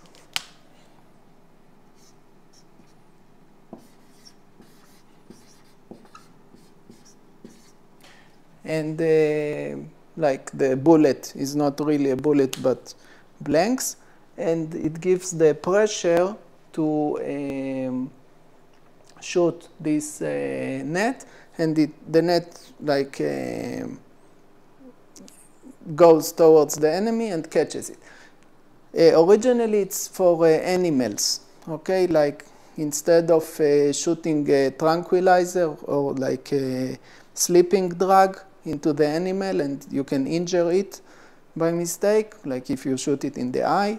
So this will just catch the animal without harming the animal. Okay, so this is for big animals.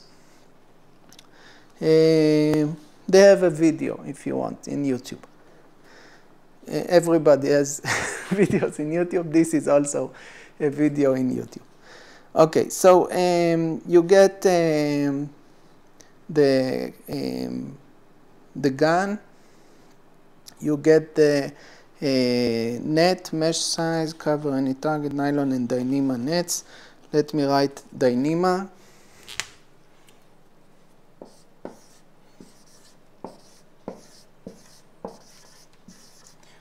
Dyneema is the cloth, okay, the rope of the net, composite fabric.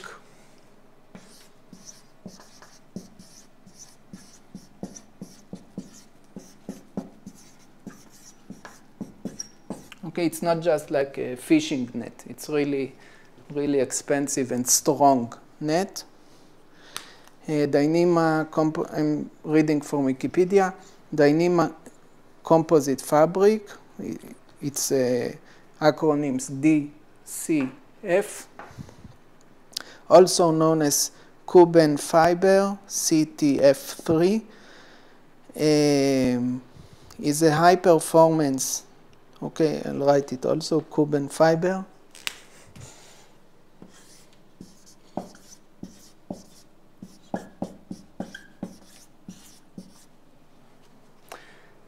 CTF3.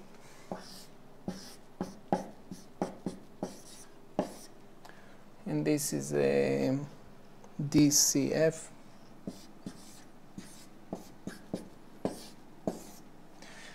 Is a high performance, non-woven, like it's not Kevlar, it's strong by itself. Non-woven composite material used in high strength, low weight application. Okay, you want it to fly in the air and catch a strong animal.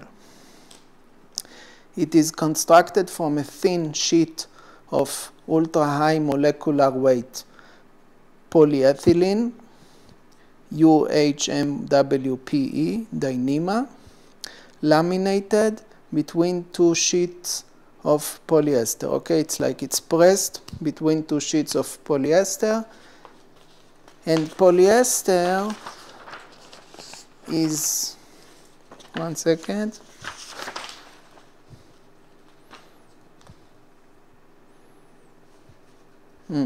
I didn't print out what polyester is, but it's a polymer. Okay, so it's polymer. Polyester.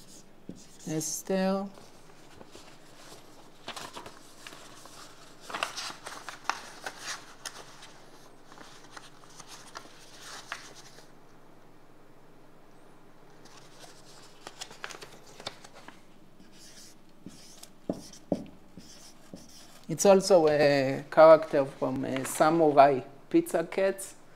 Okay, in Hebrew, החתולים הסמוראים. Samurai Pizza Cats, it's a cartoon. But, so there is, the girl cat is called Esther or polyester, and it's a polymer.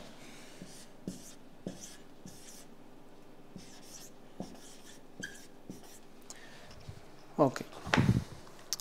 So like macromolecule. Okay. So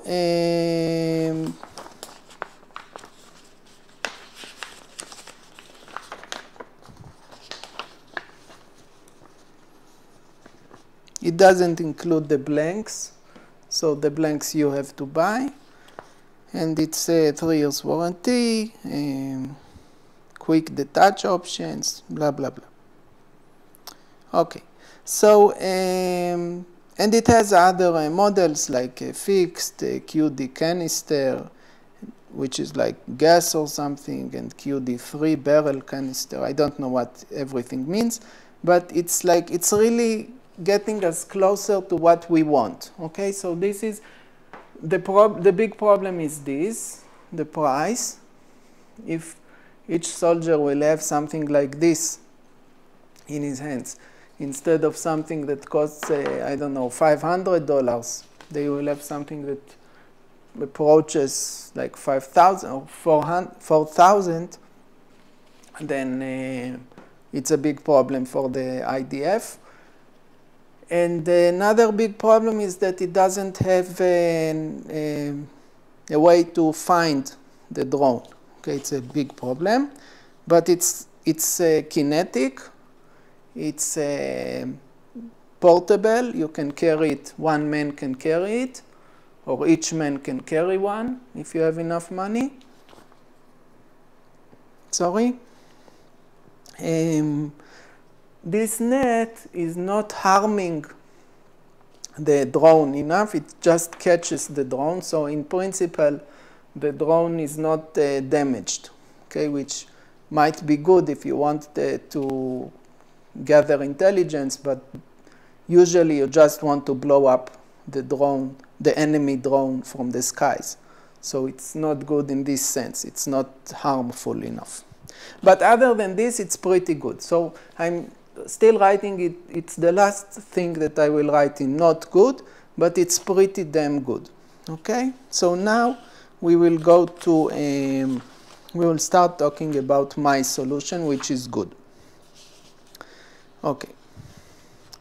So we will start my solution. First of all, let's erase the board.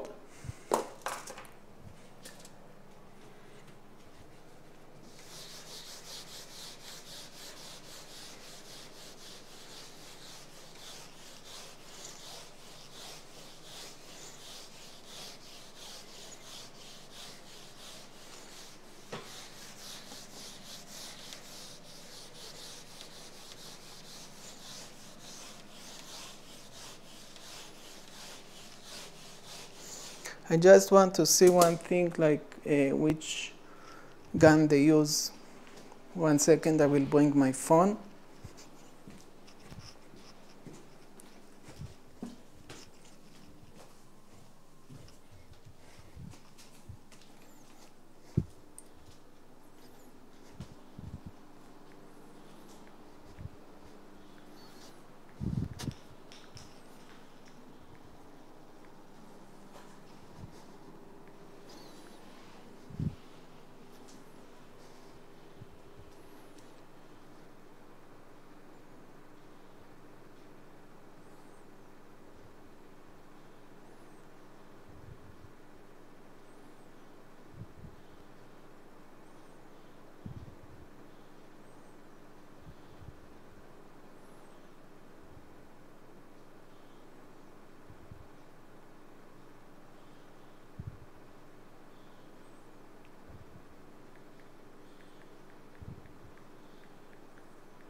Okay, it's in lot of movies, but lots of movies, but never mind now. There is something called the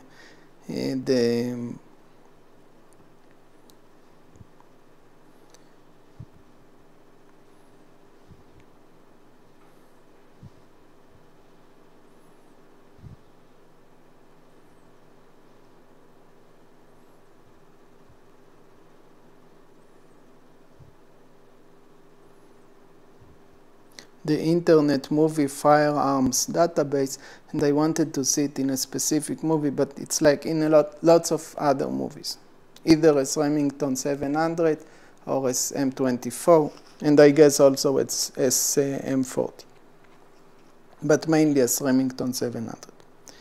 Okay, so this doesn't concern us, I was just curious. Let's erase this.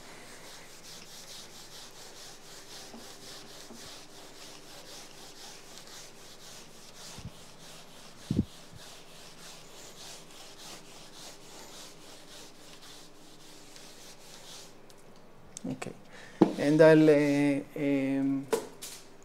there is enough light. Okay. So now we are talking about the first part of Julius Caesar part, VD. Okay, so acquiring the target, or VD.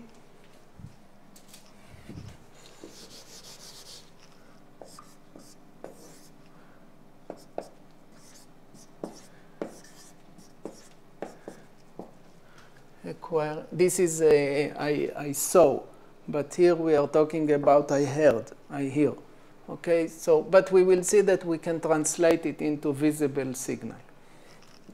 Acquiring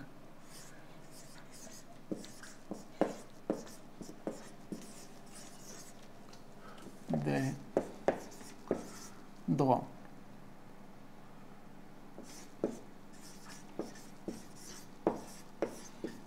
The target is the enemy drone, okay?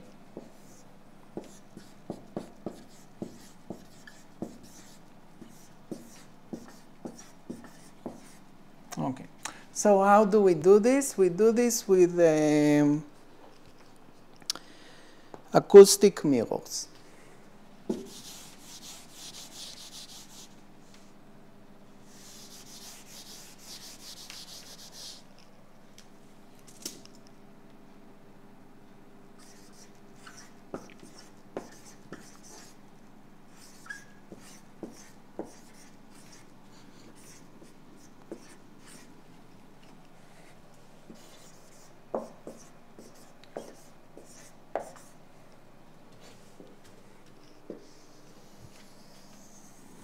Okay, if you don't know what acoustic mirror means, I suggest that you would look in the YouTube video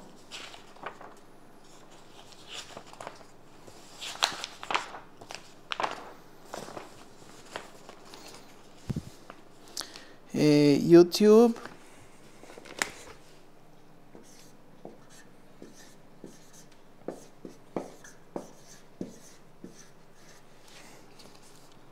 testing the sound mirrors.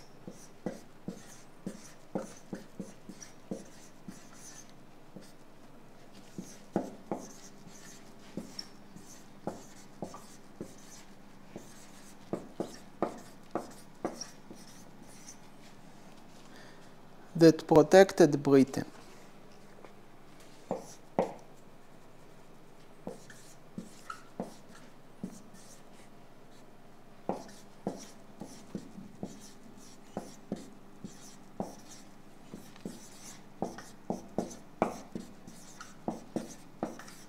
Okay, this YouTube video is by Tom Scott.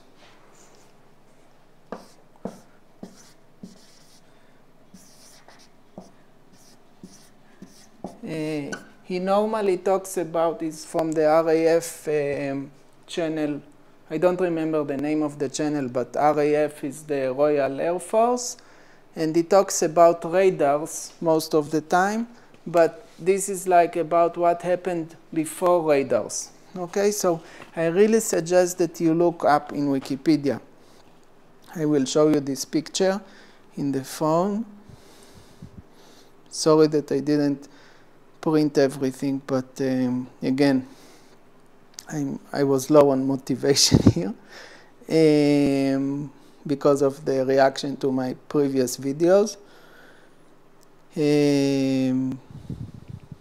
Acoustic mirrors.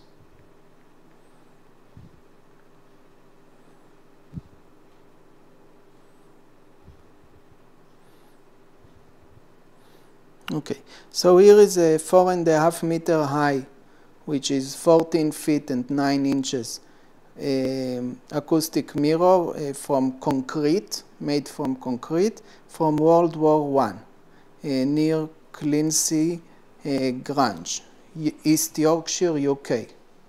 I'm just moving the mouse so the computer will not go to sleep.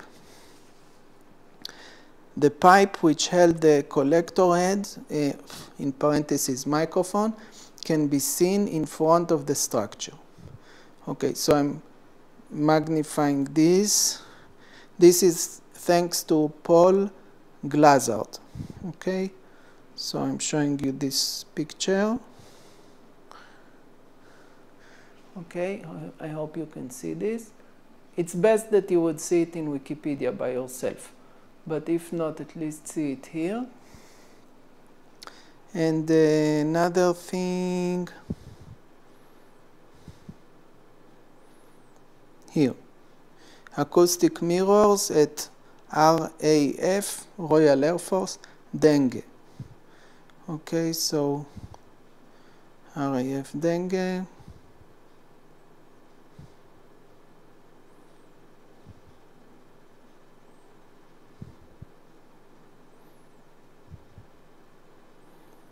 This picture is thanks to Paul Russon, R-U-S-S-O-N. Okay, so here you have this picture, and you see the one on the right is the one of the small ones, but in the circle. Okay, the rectangle on the right is much bigger, but it's far away. Okay, so the one on the right is like 5 meters in diameter, and the wall on the I'm sorry, the one on the left, yeah, the one on the right is the circle is like 5 meters in diameter, and the wall on the left, the rectangle, is like 65 meters. Okay, it's like 200 feet, 66 meters in from side to side. Okay, so you see the size of it. The big wall was meant for catching the bass. Okay, the bass, bass, B-A-S-S, the low frequency sound, the sound which is low and deep. Bass.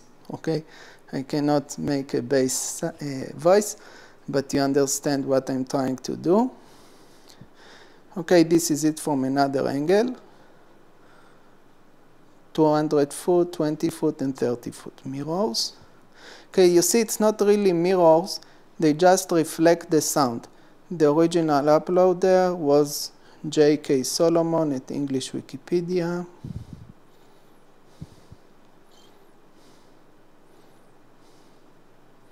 Okay, this is from another angle, the same complex. On the right you have the circle, half circle, which you see from the side, and on the left you see the rectangle from the side, which is really like, it's like a rectangle, but they made it like, you know, they bent it, so it's like this. Okay, like bent. So you see it from the side, it looks not like a rectangle, but if you see it from the front, it's like a rectangle. But actually it's like parabolic. Okay, so acoustic mirrors use the parabola shape. Okay, like equation x squared, x to the power of 2. Okay, so so again, look up acoustic mirrors. You will see that they were used between the world wars, before the invention of the radar. Parabolic sound mirrors were used experimentally as early warning devices by military air defense forces, okay, against the German airplanes. They have the La Manche channel, the English channel, between England and France, and they wanted to know in advance if the Germans are trying to fly with airplanes to England. So they wanted had the warning before they reach England. So these mirrors, acoustic mirrors from concrete, but they reflect sound and concentrate the sound. They let you know if there is sound, because they magnify. It's like a magnifying glass for or like a telescope or binoculars for light. So this is for sound, okay, for sound waves.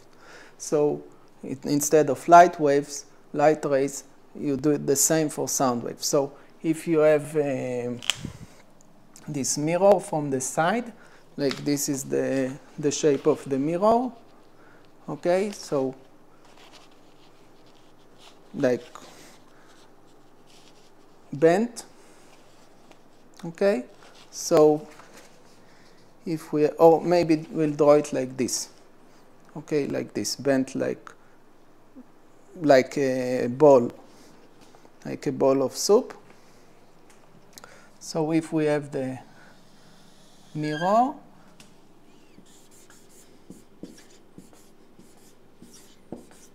and we have some sound wave,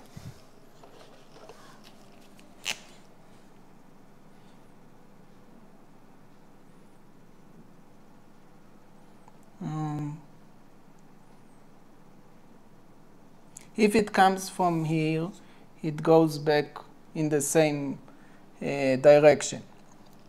But if it comes from the side, let's say from here, then it comes back to here. So the microphone here, you have a microphone here, microphone.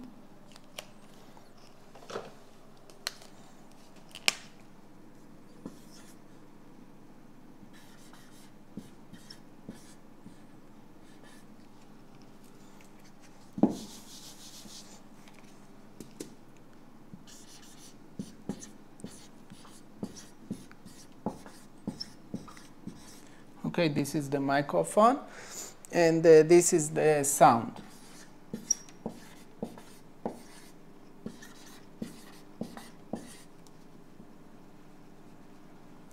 The sound wave. So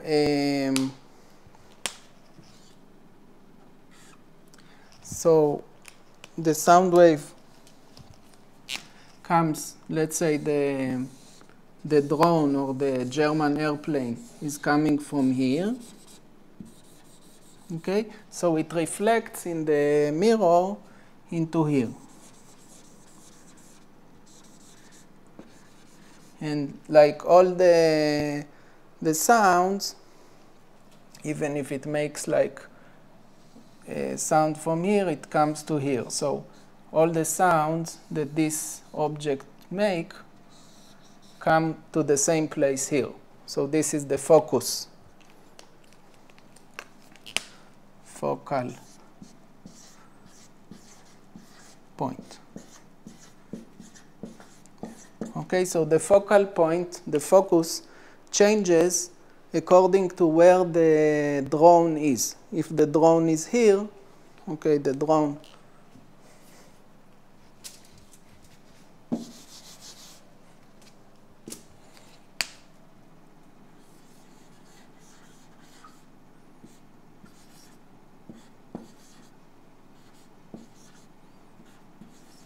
if the drone is coming from this direction, our microphone here will catch it.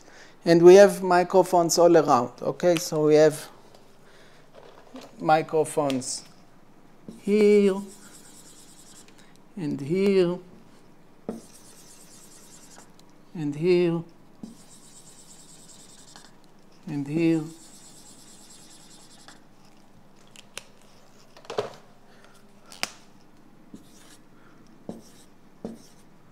All these are microphones, okay? So depending on which microphone picks up the strongest sound in the frequency that is typical of this kind of drones, you have to adjust the microphone to pick up only this kind of sound, or to pay attention just to this sound and filter out the others. This is done in software, or you can do it in hardware, but then you have to know about hardware. Then in software it's easier, like with spectral analysis. Then you can pick up from where it's coming. And according to the how much it spreads, and like how strong it is, you know also the distance. Okay? So you know the distance, and you know the direction. So this is exactly like radar. Okay, distance gives you distance and direction. Okay, just like radar.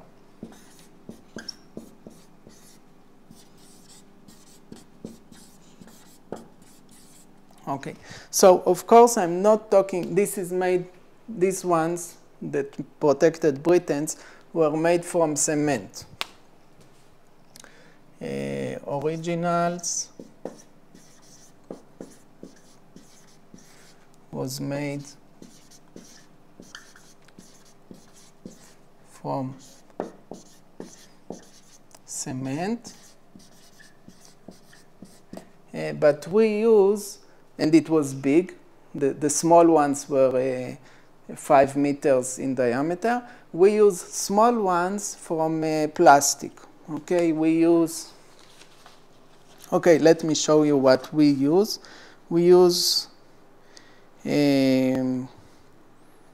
ones that are called,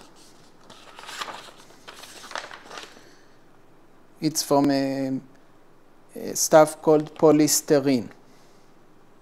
Polystyrene. Yes.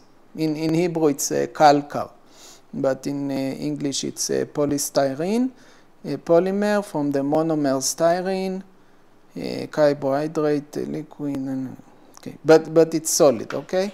So when it's called styrofoam, it's made by DuPont, but there are like other companies that can do the same. When it's coming from the company DuPont, the manufacturer who owns this, manufacturing it and owning this name, it's called styrofoam. Okay, so we will use,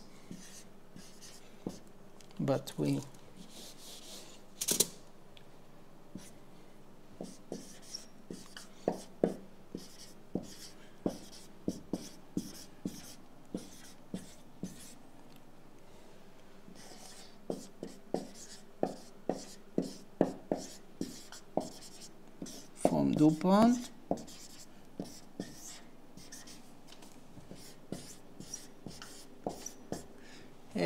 Or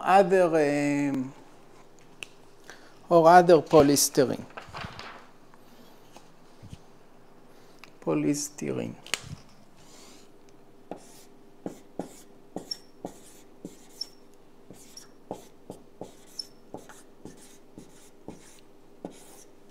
Okay. So I will again go and refresh myself, and I will light up the lights because it's getting a little dark. You don't notice it, but it's getting a little dark, and then we will continue. So sorry.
check, check, check, check.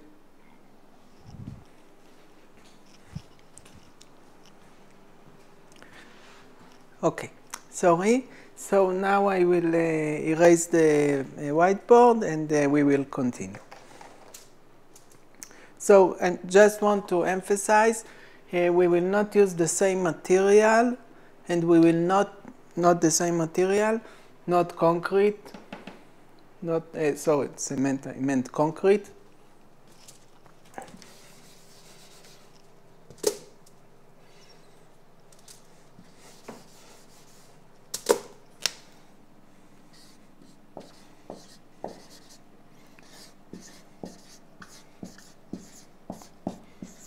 Concrete is cement and water and sand, but it's not cement, it's concrete. But we are using polystyrene. This is one difference. The other difference is the size, okay? Sorry. They wanted to hear the very low bass. Okay, this was for bass.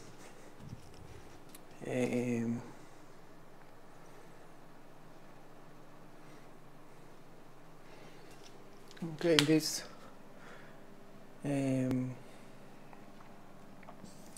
big for bass sound.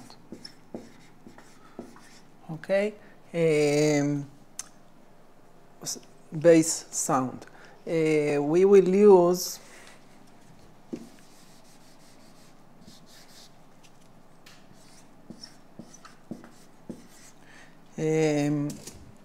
we don't need bass sound of airplane engine that carries like 30 kilometers. We need something from 1 kilometer or something like this that carries the high pitch of the this buzzing noise of the quadcopter. Okay, so in fact, in the Palestinians, if you look in Wikipedia about Zanana, I swear it's it's in Wikipedia. It has no significance at all, but this is how Palestinians in Gaza call the Israeli drones. Okay, so it has like an entry in Wikipedia. So it shows you how much Wikipedia is controlled by like minority interests. Okay, so and about the danger of AI, nobody talks or it gets scrambled. Okay, so we are talking about Zanana.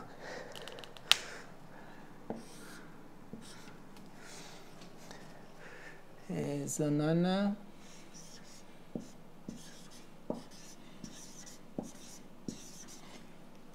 buzzing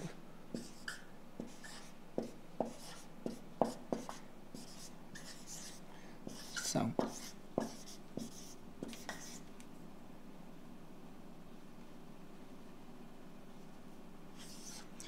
Okay, so buzzing, I mean high pitch.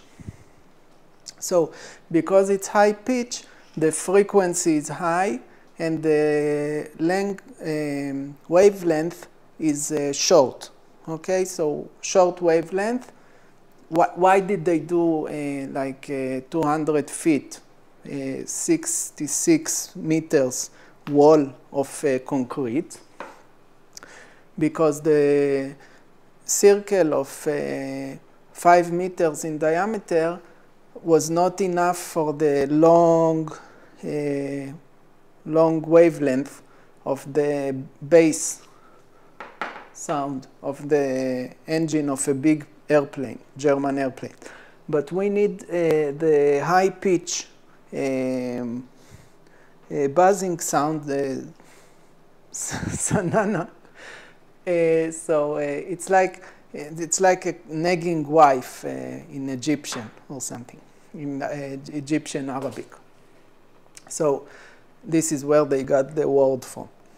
So they got, so we need something for high frequency. This means short wavelength.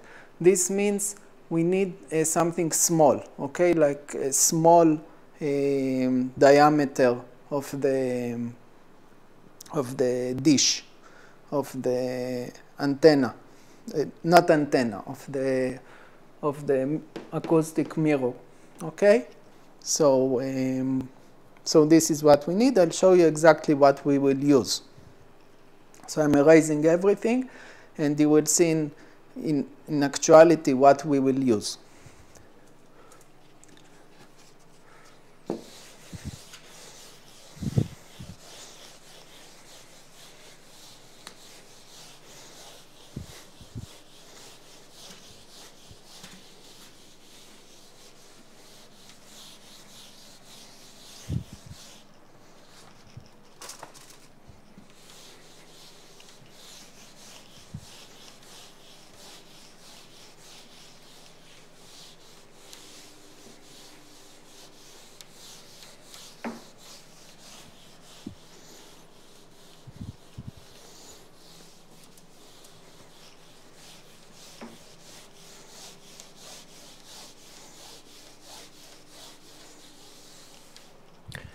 How much time did we waste so far?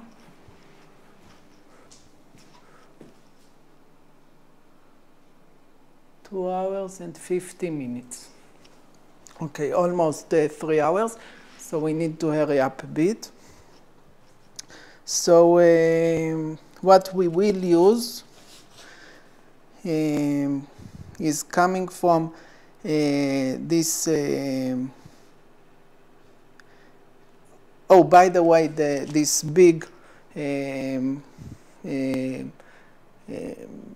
acoustic mirrors were called listening ears. Listening ears.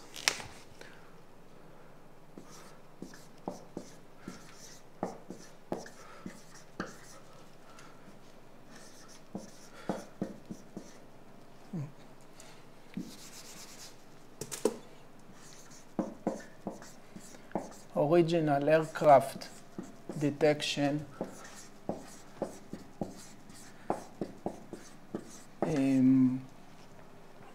structures.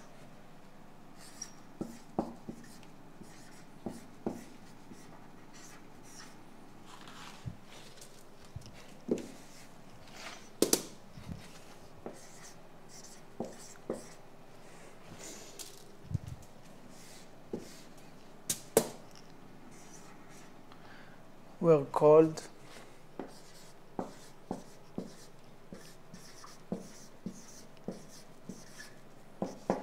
listening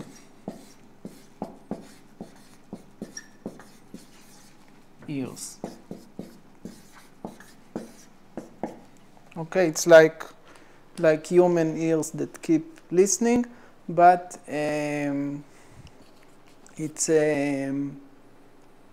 it's mechanical. It's like electronical microphones and mechanical the concrete. Okay. So we build the same thing but in small scale.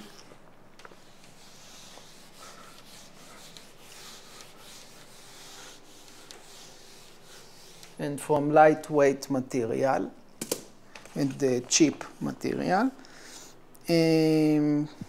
I took the idea from hands-on activity acoustic mirrors.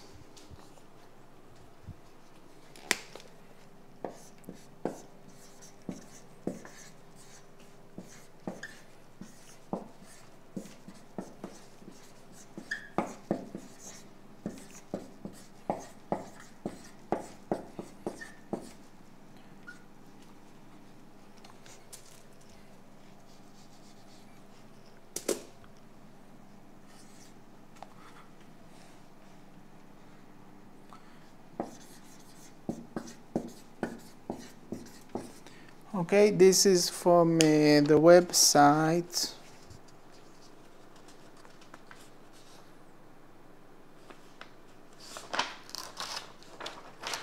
www.teachengineering.org.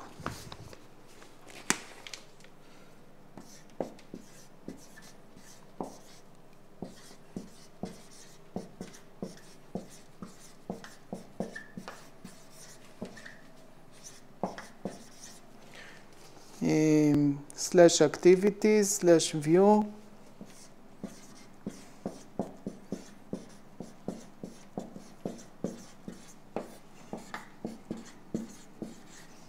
This is /view/get mirrors activity 1.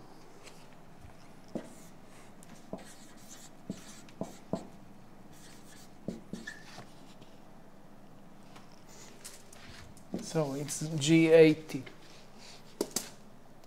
GAT. I don't know what it means.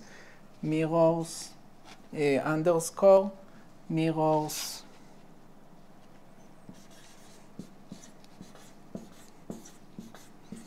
underscore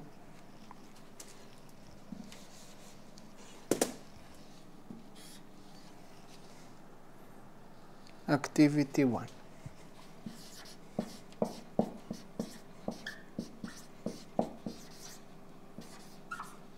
Okay, so in this link, he gives, I'm not reading the whole thing, you can read in the website, but they use a hollow, like not full, hollow, styrofoam half spheres as acoustic mirror.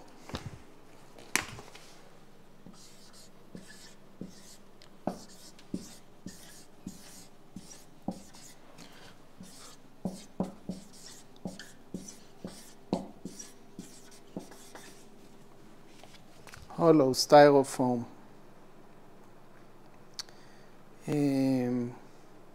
half spheres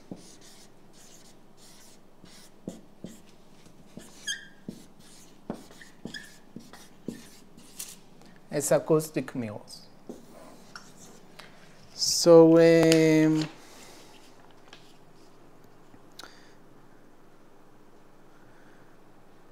in parentheses, devices that reflect and focus sound, and close parentheses. Okay. I'm not reading the whole thing. I'm short on time. So he suggests a smooth foam 12-inch hollow half foam ball, each for $13. Smooth foam.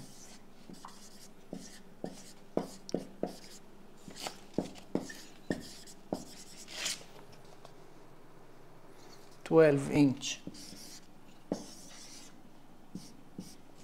Okay, inch is like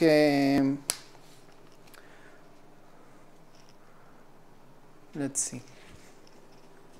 I think 2.5 centimeters, but I'm not sure.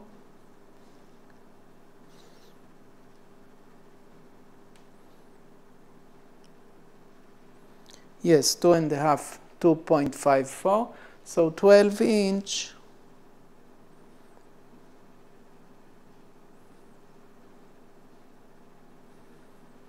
is 30.48. Okay, so 30 centimeters, it's something like this, like a metal ruler. So this is the diameter, and it's called 12-inch hollow half foam ball.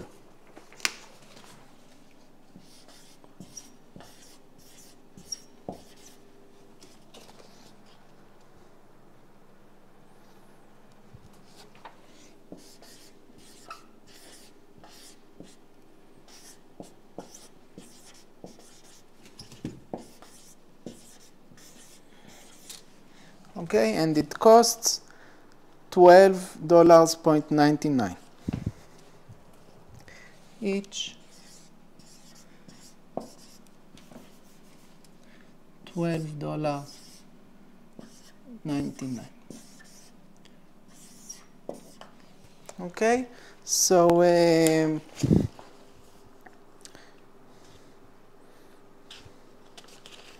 I told you what it's made from. It's a material made by DuPont. DuPont. It's a name, so it's like with big D. DuPont. And of course, you can make it from other manufacturers. It's called polystyrene.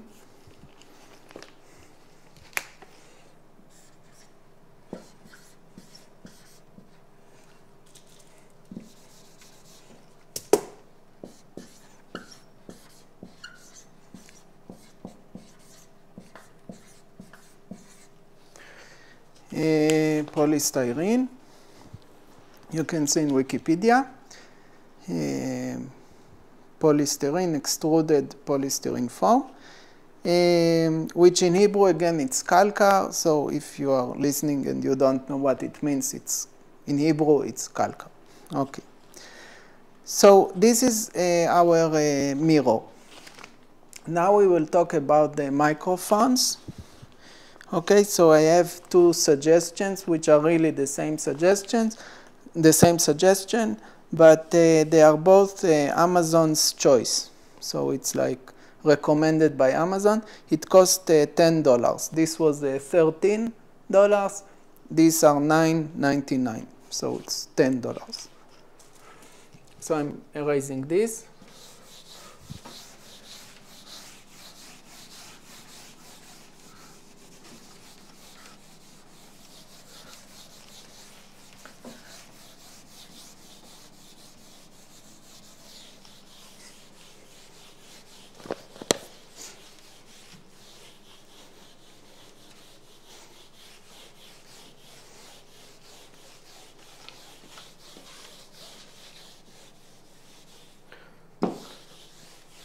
So again, if you need to imagine this on our weapon, okay, if we have our weapon,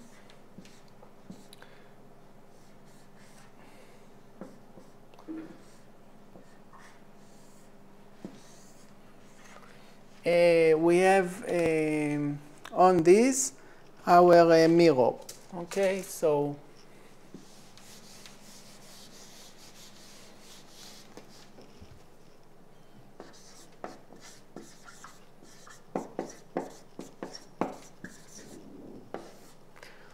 we have here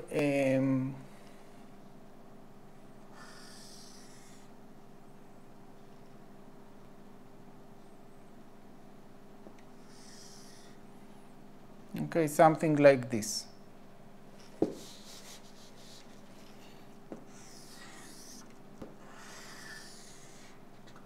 Something like this. We have some stabilizer, so it's like it stands here. Like it has this kind of something that is attached to the weapon, but this is our acoustic mirror on our weapon. Okay, so we need we said we need microphones. So remember we had microphones all around.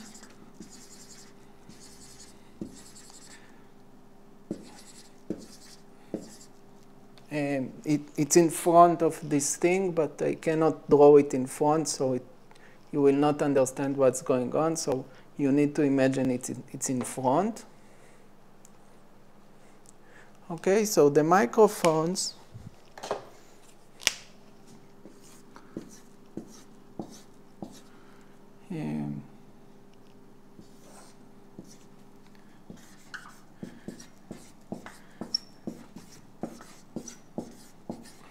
okay, I don't know exactly which microphones, but I'm just giving you an example how cheap they are. Amazon's choice.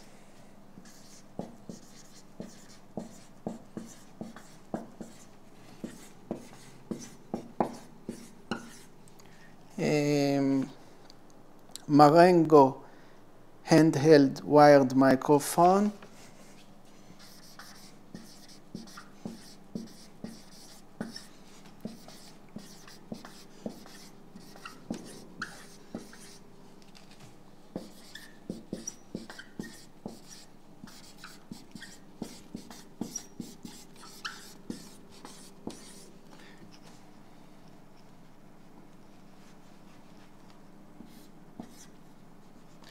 Okay, and also this is 9.99.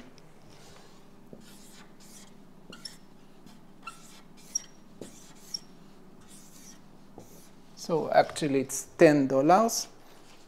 And also something that looks exactly the same and costs exactly the same, YI owner.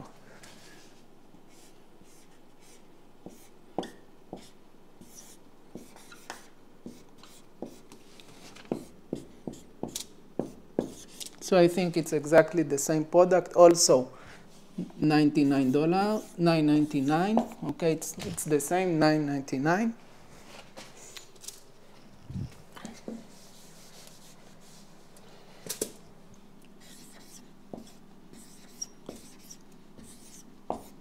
Okay. Again, wired microphone, the same. Okay, so, and this is including the cable, including the on-off button, including the thing that you hold in your hand, including a long cable of a few meters. So this is in $10. So you understand that if you only need the small part inside, you can get it from really cheap, for really cheap if you are an army and you are buying a lot of them. Okay, so you don't buy in Amazon. You are doing this in wholesale, okay, like retail. You are not doing it like a private person. Okay, so these are the kind of microphones that you put, but again, they are connected to some like electronic circuit.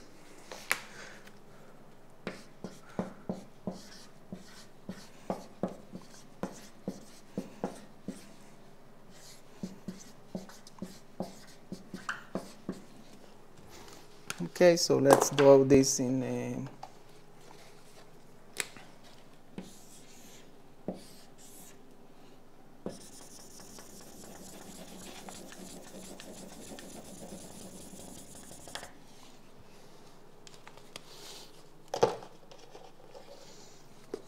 it's usually like a golden color. I'll just move the mouse so the computer doesn't sleep. And this is like we have here all kinds of contacts.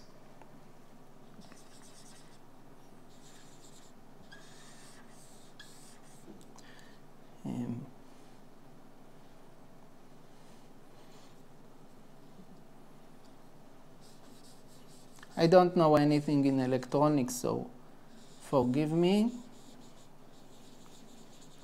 But this is supposed to be an electronic circuit.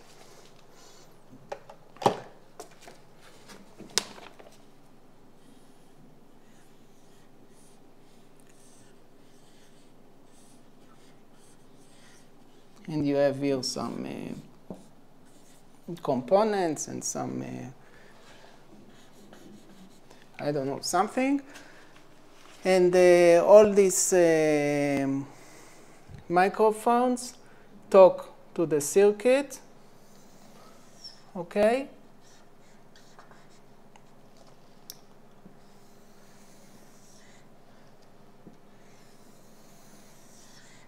And the circuit analyzes, calculates which one heard it first or which one heard it the most, and it knows where the drone is coming from. Okay, this calculates, the electronic circuit calculates where the drone is. Okay, so here we have on this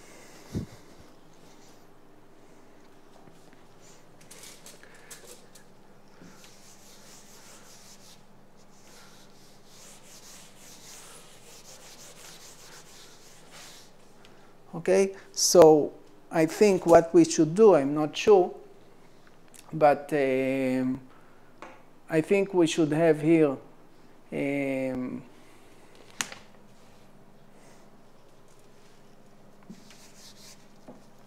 again on our weapon a part that is like a cathode ray, like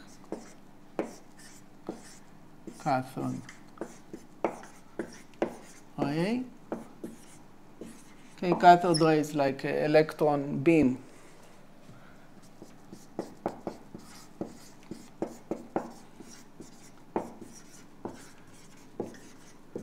In CRT monitors, and it's like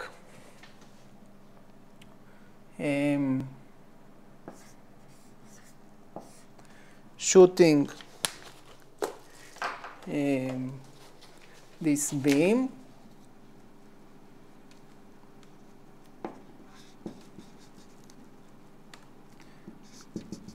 Okay, and the beam is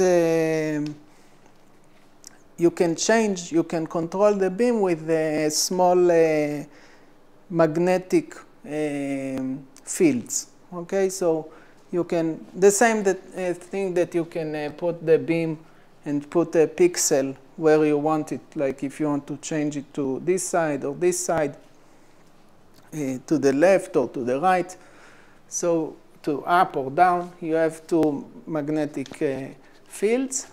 And for example, if the soldier see a point, I don't know, here, let's say the beam is going and indicates that it's here. Here is on the phosphorus plating of this. Then it doesn't have to be like a monitor, like vacuum and stuff, like spray it with something that is a little bit phosphorus, a little bit. And then since it's a very thin material and white, then you will see it, it's close to the soldier face. Okay, the soldier is here.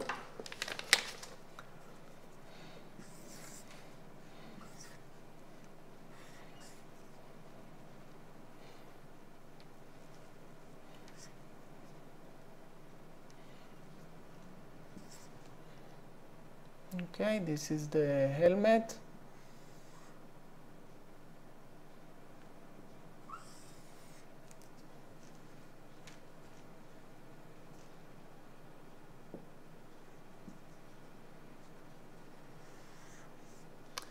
So the soldier is holding this rifle, and the soldier sees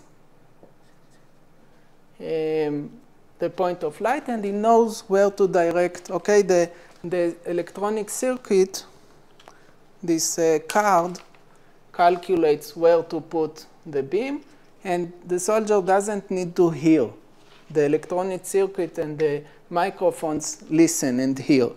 The soldier just needs to see. Okay, if you want to make it even cheaper, then you can make it with the soldiers having less calculations with the electronic card, and you can use the card as the soldier as the card, and the soldier needs to scan the skies with this weapon, with the dish, with the mirror, and listen with the earphones, earplugs, where the sound is strongest, but I think it's less good.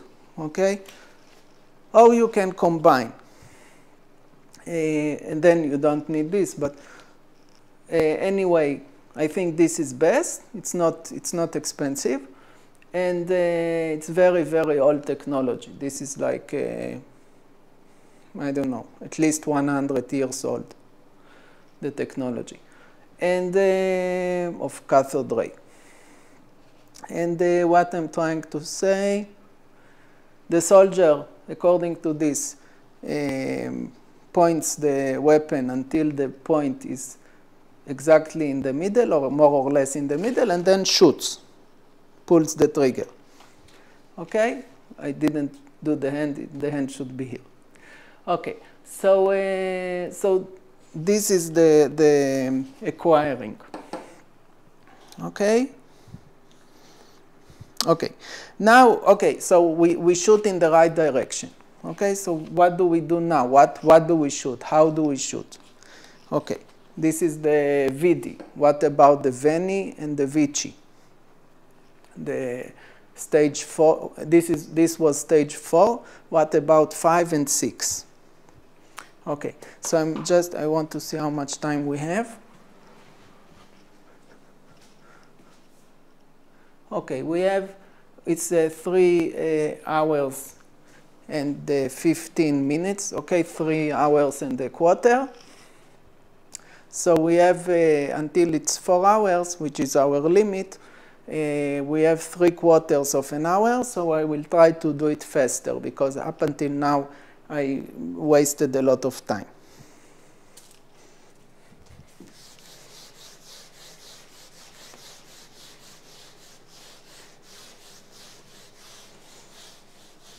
Okay, of course, the electronic circuit is something small, and it can be in his pocket or on the weapon or something. It's small and light, and it just needs a very small battery. We do not broadcast. It's not an electronic warfare system. It's something almost passive. Passive means that we don't use power. We use a little bit of power for the circuit, like a AA battery or something.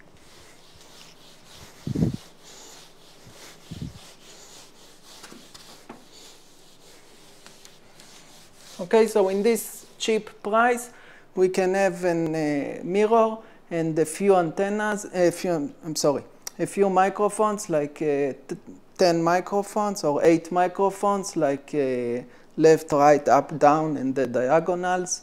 It's 8 microphones, and it's very cheap. So under $100, you have the whole acquiring system, not including the electronic circuit, which is, maybe it's hard to make the logic. I don't think it's hard. But you saw in experiment of K-12 of high school children how they make analysis of this stuff. So an electric engineer can do it without a problem. But mass producing of electronic circuit is cheap. So the whole thing would be like $100 for the whole acquiring system.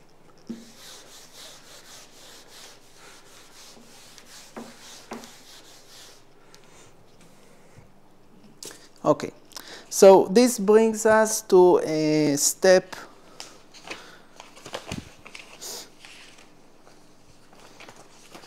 5, which is, we did VD, now VENI.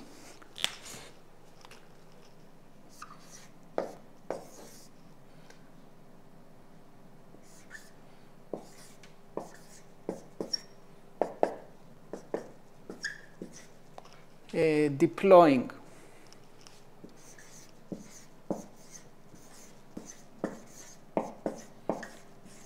Our payload.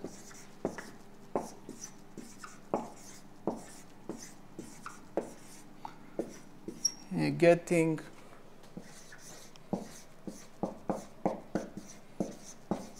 close to the drone, to the quadcopter.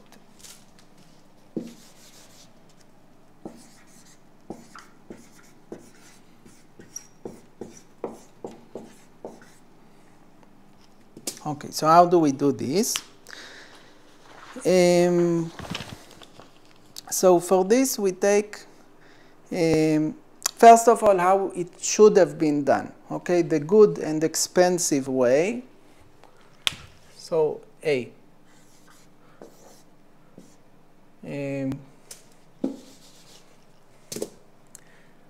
good expensive way.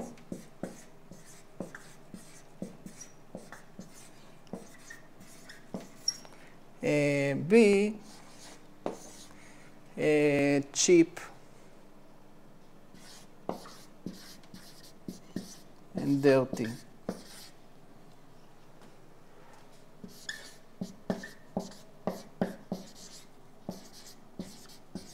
Wait. Okay, so the good way is either by Milcor MGL,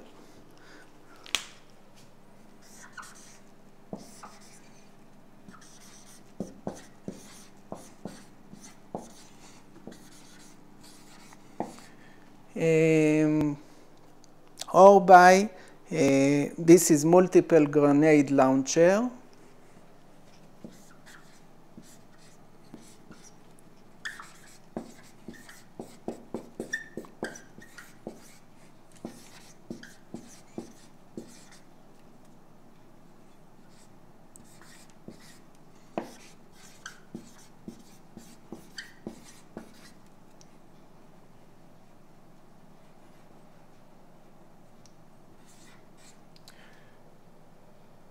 Okay, MGL is multiple grenade launcher. I talked about it in previous videos. It's a weapon from South Africa, and it's very good. It's like automatic, almost automatic. It's like it's single shot each time, but it's like you squeeze the trigger, squeeze the trigger, squeeze the trigger each time. The drum has 6 grenades, and it shoots them one by one. So you have, you see the drone, you point, and you tack, tack, tack, tack, tack, tack, tack. I did one extra by mistake. Okay, but you see the benefit. Another great option is Atchison AA12.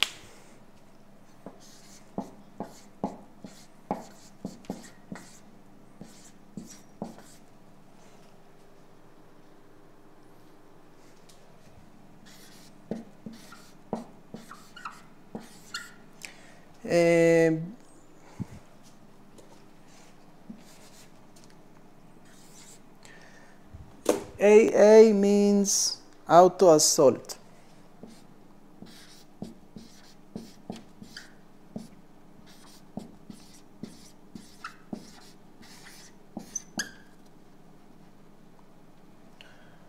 Okay, so it's basically automatic combat shotgun.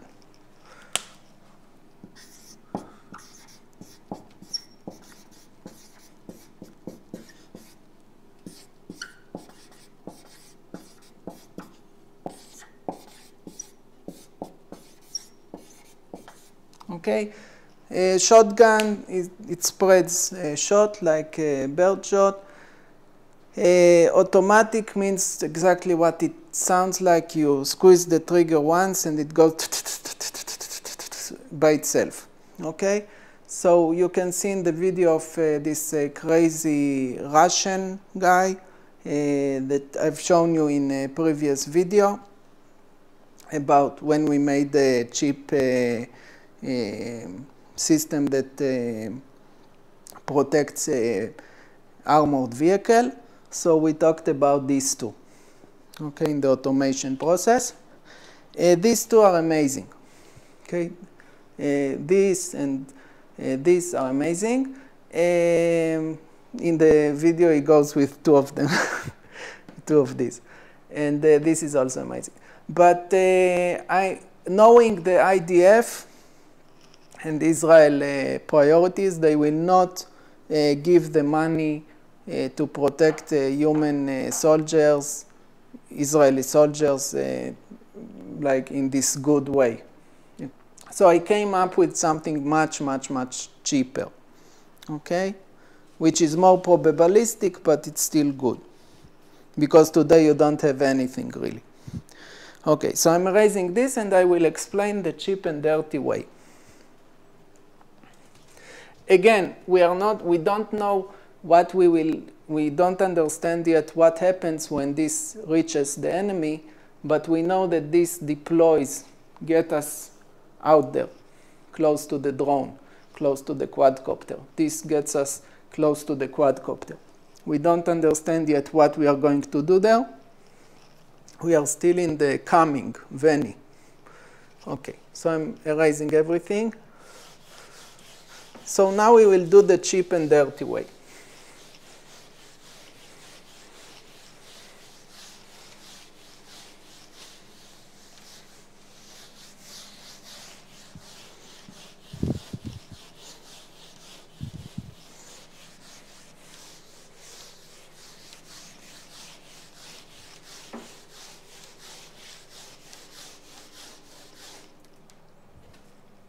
Okay. So now we take a page from, we copy the example of Mickey Levy. Copy idea of Mickey Levy.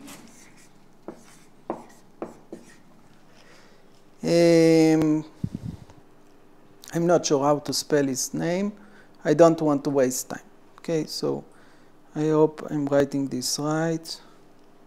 Mickey Levy.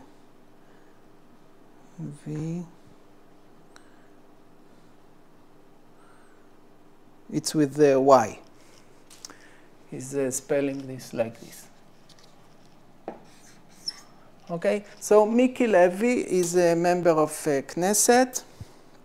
He's in the party. He's a party member of the same party of Lapid, who was in the prime minister 1 year ago, or more, like in 2020. But so Lapid was the prime minister and Mickey Levy was in the same party, and now he's just member of the parliament of the Knesset. And Mickey Levy, before that, he was like James Bond. He wasn't like James Bond, but like James Bond has a Q.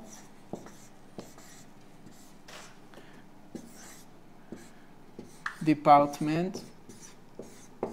So the Yamam is the anti-terrorist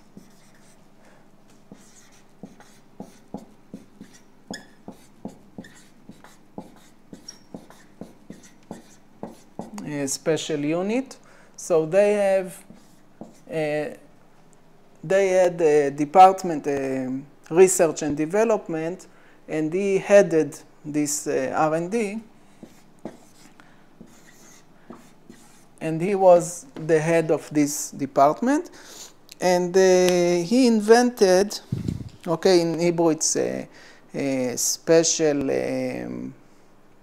not means, like special measures. So he, special measures.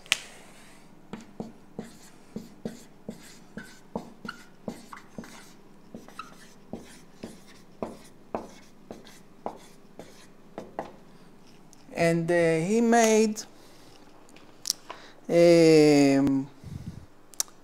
invented a way to use the same gun that the soldiers or the police, I think the soldiers, had, and convert it to rubber bullets.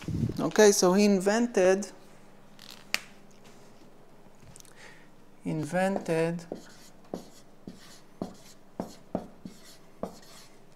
a payload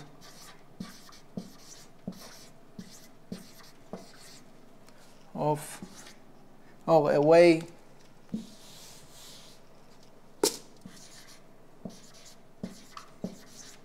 to shoot rubber bullets. Okay, so rubber bullets are small balls of steel enclosed, wrapped in rubber, so they don't give such big damage. When they hit, they don't kill you. Unless it's like less than 50 meters, then they can kill you, but otherwise they don't kill you.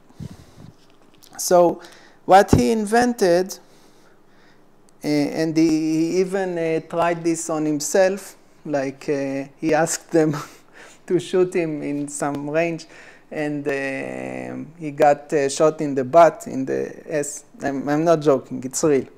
And he's a very special person. He's also, there was a terror attack, and he was the head of the police there, and he got a heart attack, I think in Jerusalem, and he didn't evacuate until all the civilians got evacuated, even though he was like injured himself. So he had a heart failure. Okay, so he's a good person. And now he invented a thing called the tampon. Okay, tampon, like women in period use tampon. So called a tampon.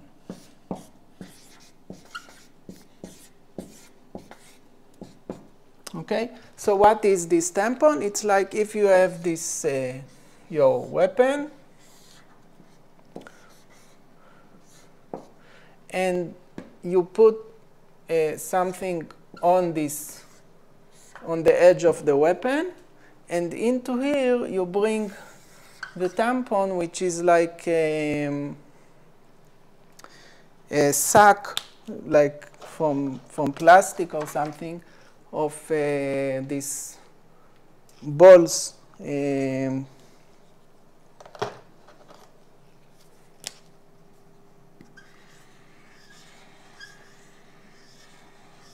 Okay, so, and in this are the rubber bullets. Okay, let's say there are 3 or 4 rubber bullets. And when you shoot, okay, you shoot blank. Okay, this is, you need blank.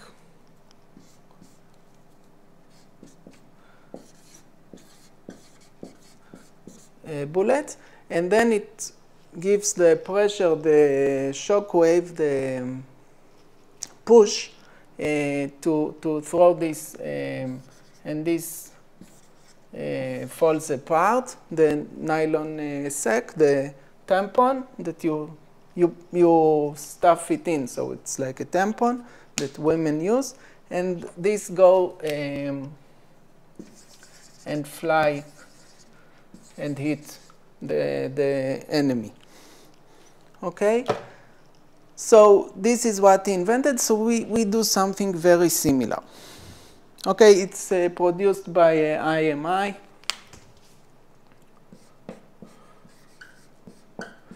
This rubber bullet tampon, and also the part that connects to the weapon. This is the normal weapon, but with another part, additional part, special part, and the blank bullets, like without the bullet, just the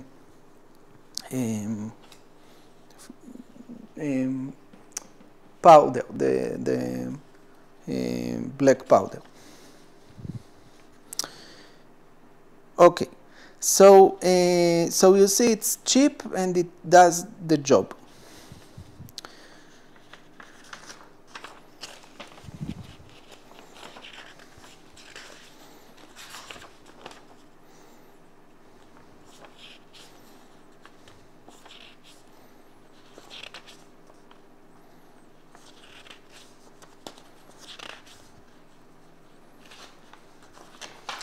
So the idea is the same as a rifle grenade. I'm erasing this, and I will write what comes next.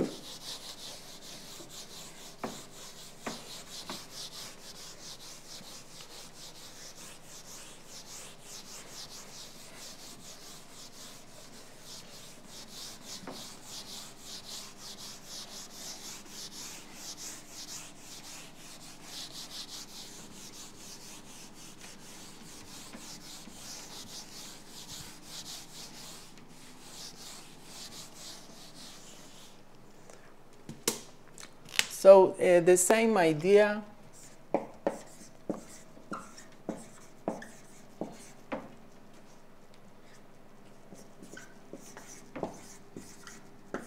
as rifle grenade. Okay, but rifle grenade, you can see in Wikipedia, you take your rifle and you put it on, like this is a rock or a stone on the ground, then you lean it on the ground, and you like hold it,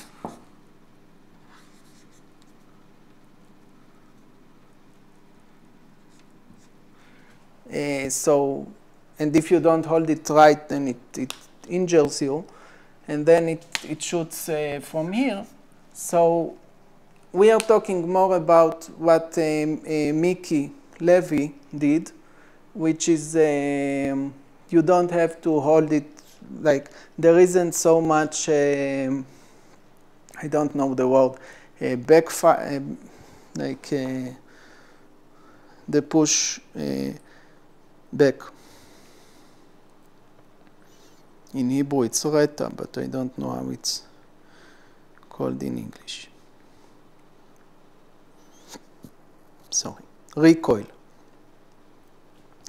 Okay, so sorry. So if you shoot a grenade, okay,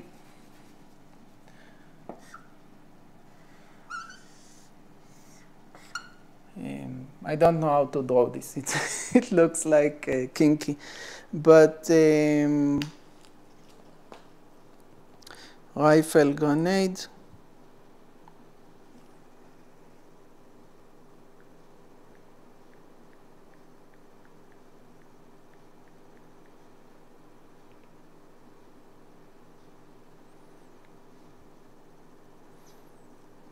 Okay, this is thanks to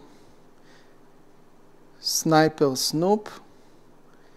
Okay, so this is what I tried to draw. So today this was replaced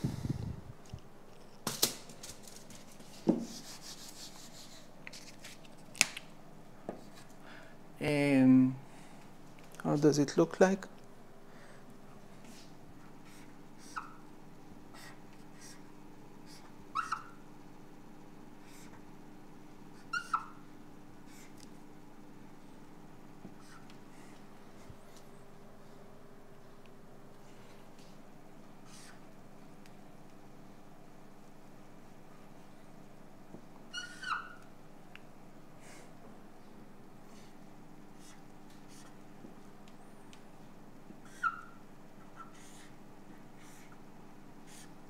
Okay, something like this, but this is not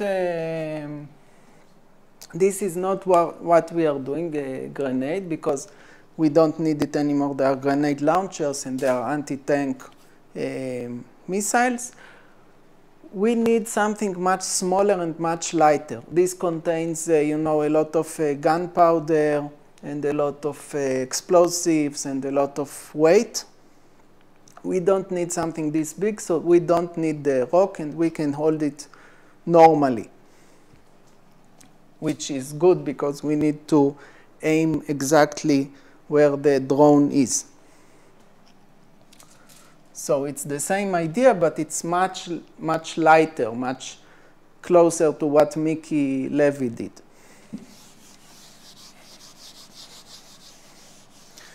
So what we do is, okay, in Hebrew, this is called, rifle grenade is called Romeh Rimonim, if you want to know Hebrew. Okay, and again, it uses the same weapon, but you need to use something on the top of the weapon, but it's the same weapon, so you save a lot of money on the gun, and also you need to use a special cartridge, like bullets without the bullet, like blanks. Okay, so again, we don't need to put it like in 45 degrees on a rock and stuff. We have something much lighter that we want to shoot. Okay. By the way, today instead of this, they use M203 below the barrel. You have a grenade launcher, but again, grenade launcher can launch only one, and we want something that can launch more, so it's not the same.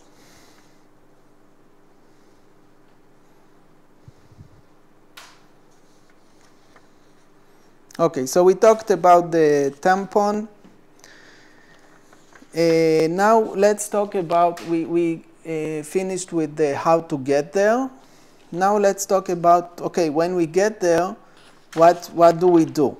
Like, what is our payload?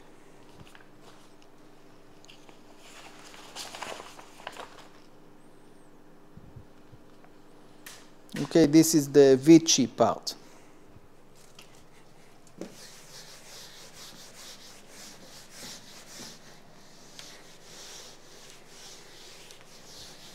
I will go back and forth between part 5 and part 6 because they are combined. So it's not like a clean cut, they are mixed. Okay, so 6, Vichy,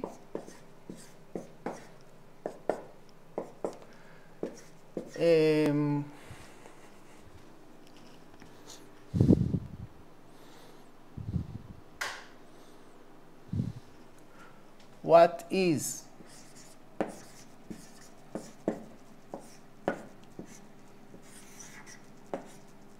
our payload?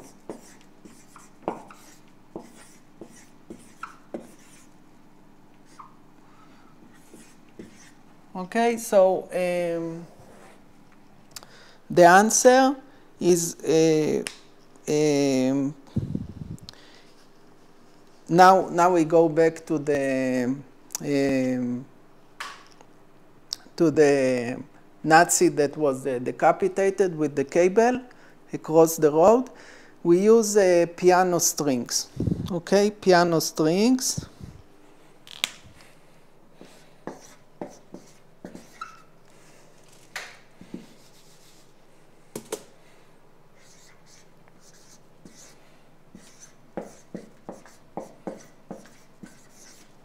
Okay, piano string is very hard, the tensile strength, great tensile strength.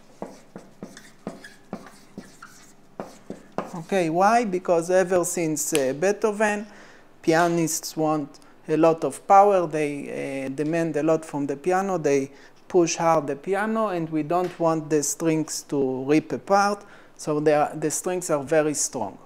You can pull them and they don't break, which is good for us.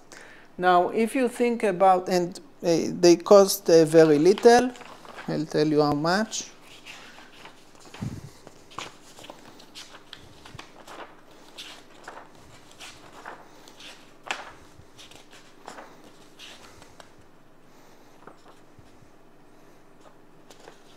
I'll just write note to self bolas.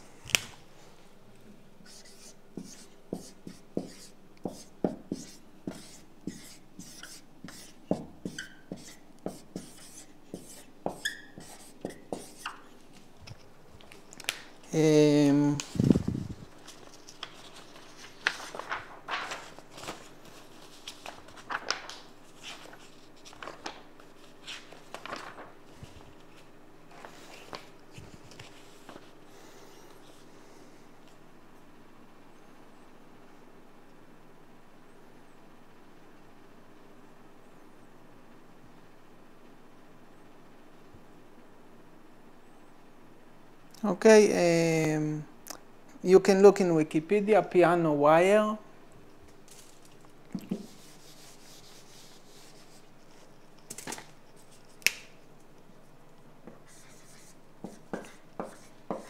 Piano wire in Wikipedia.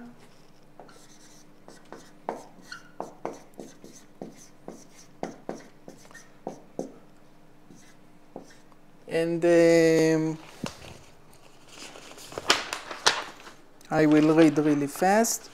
Piano wire or music wire, in quote unquote, is a specialized type of wire made for use in piano strings, but also in other applications as springs. It is made from tempered high carbon steel, also known as spring steel.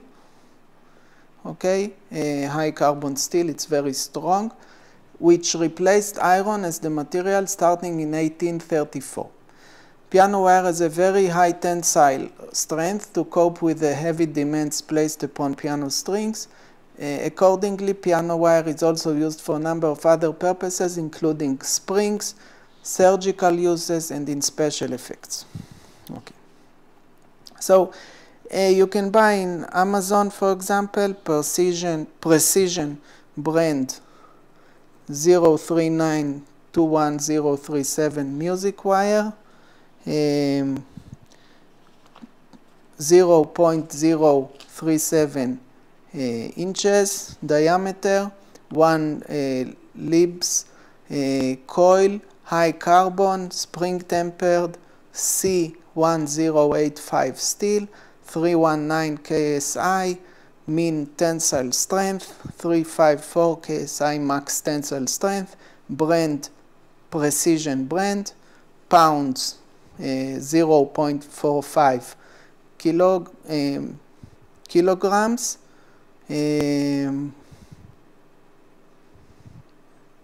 I'm sorry. In pounds, it's 0.45, which means 1 kilogram. And it's $21.50, 21.45. So I'll just write it in short. Precision, Amazon.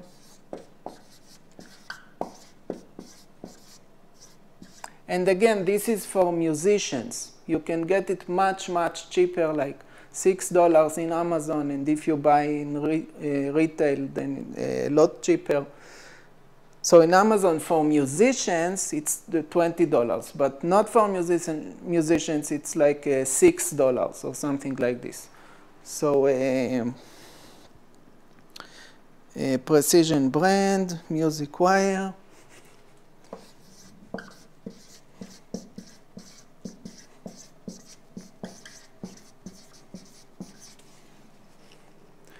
(039) 21037.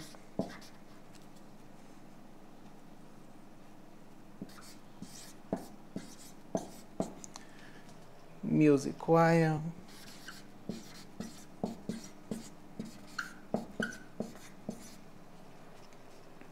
A 0.037 inch diameter.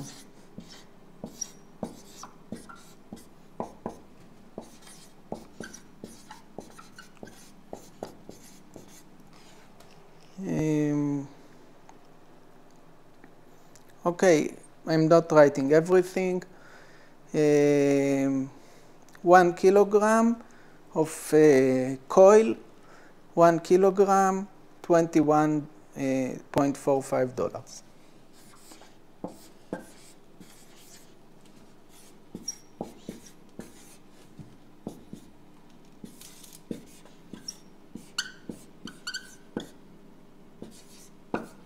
Okay, and you can get it a lot cheaper. This is for real musicians. This is like very special.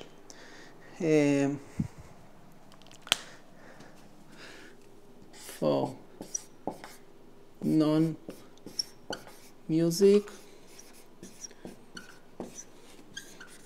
about $6. Okay.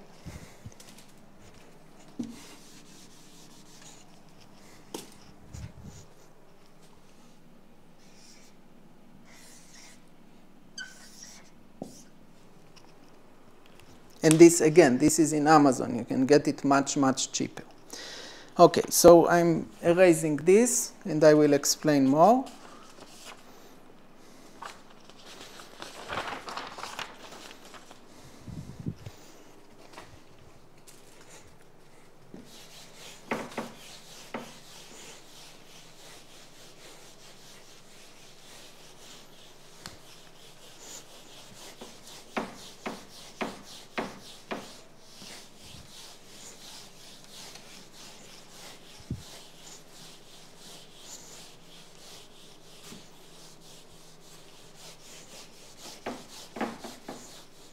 Okay, so another thing we need to know is how a shotgun works. So shotgun cartridge, Wikipedia. Shotgun cartridge.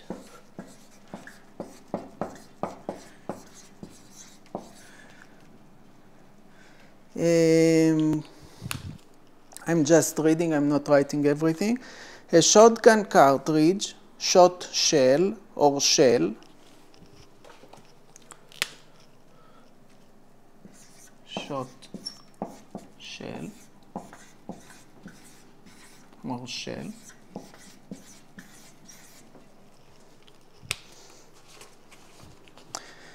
is a type of rimmed cylindrical straight-walled ammunition used specifically in shotguns. Okay, it is typically loaded with lots of small spherical sub-projectiles called shot. Okay, so inside the shotgun cartridge, shotgun cartridge,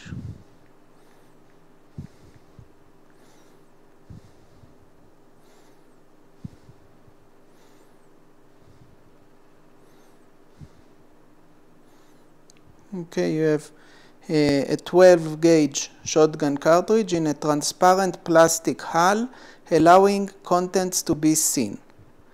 So this is what you see. Details who did this.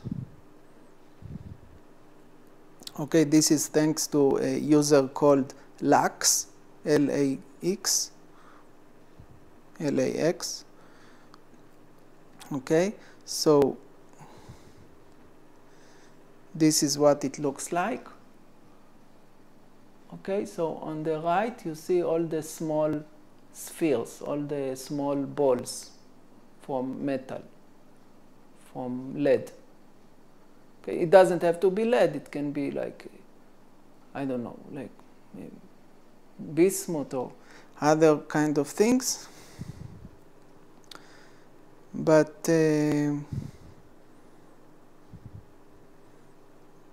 it's usually lead. Okay. So it can be steel, tungsten, bismuth. Okay. So let's say we are using steel or lead. Okay. So what we want is to have like they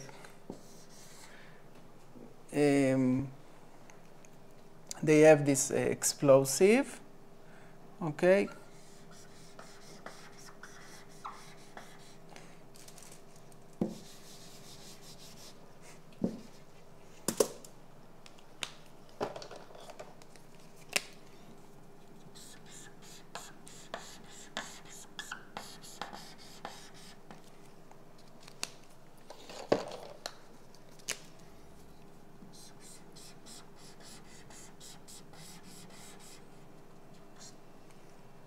Okay, this is the explosion. And then in a shotgun shell, you have lots of small balls. Okay, explosion.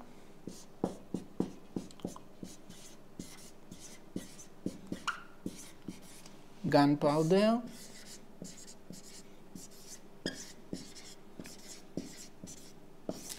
And here you have a shot, which is metal balls.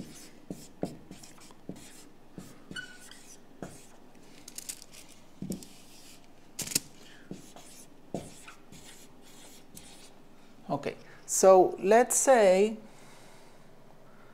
that instead of metal balls, in our example, it will be something like this, like,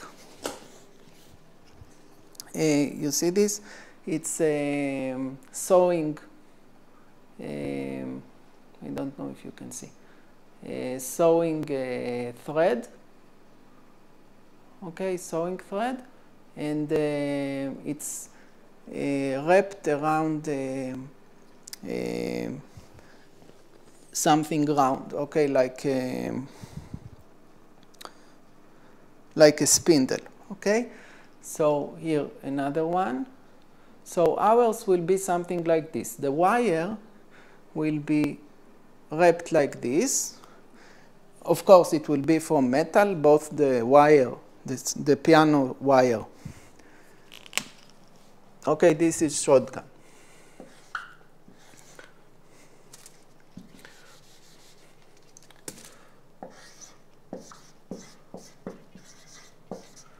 In shotgun. And in our weapon, okay, in the Munchausen gun,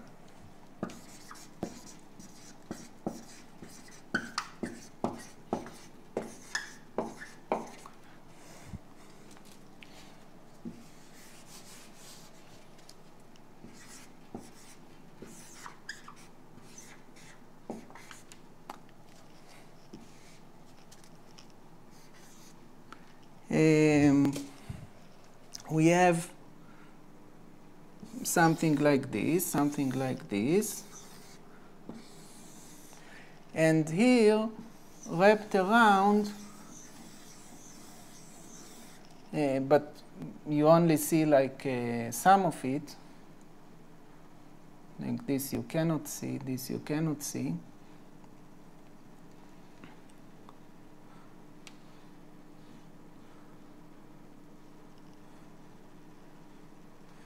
Okay, so wrapped around, coiled, like a coil, coiled around piano wire,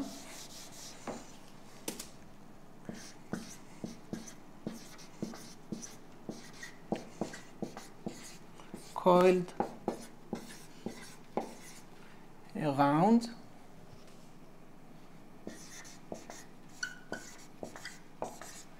what it's called around, I don't know, something that disintegrates like the tampon in Mickey Levy's invention, but something softer. But when you shoot it, and also in the ends, you have like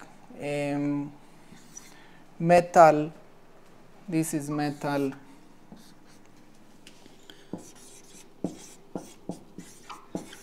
ring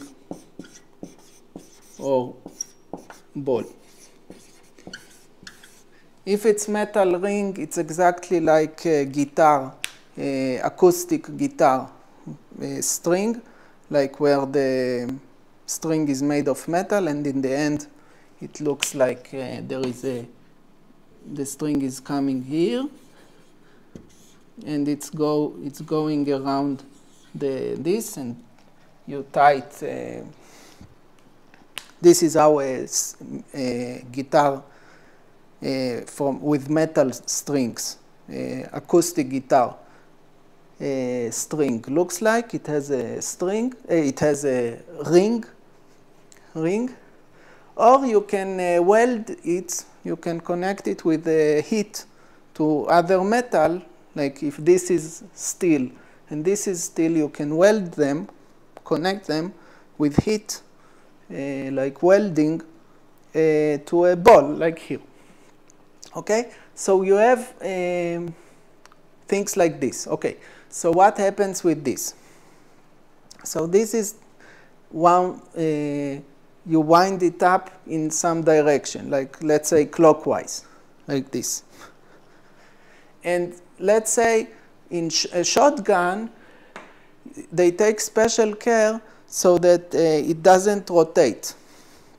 So they don't do the rifling. The barrel is not like a normal barrel. This is straight barrel. But our normal barrel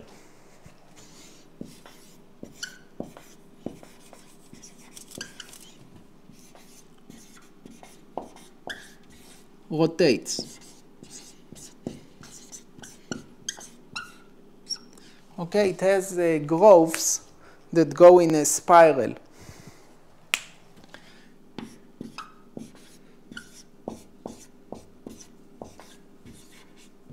Okay, what does it mean?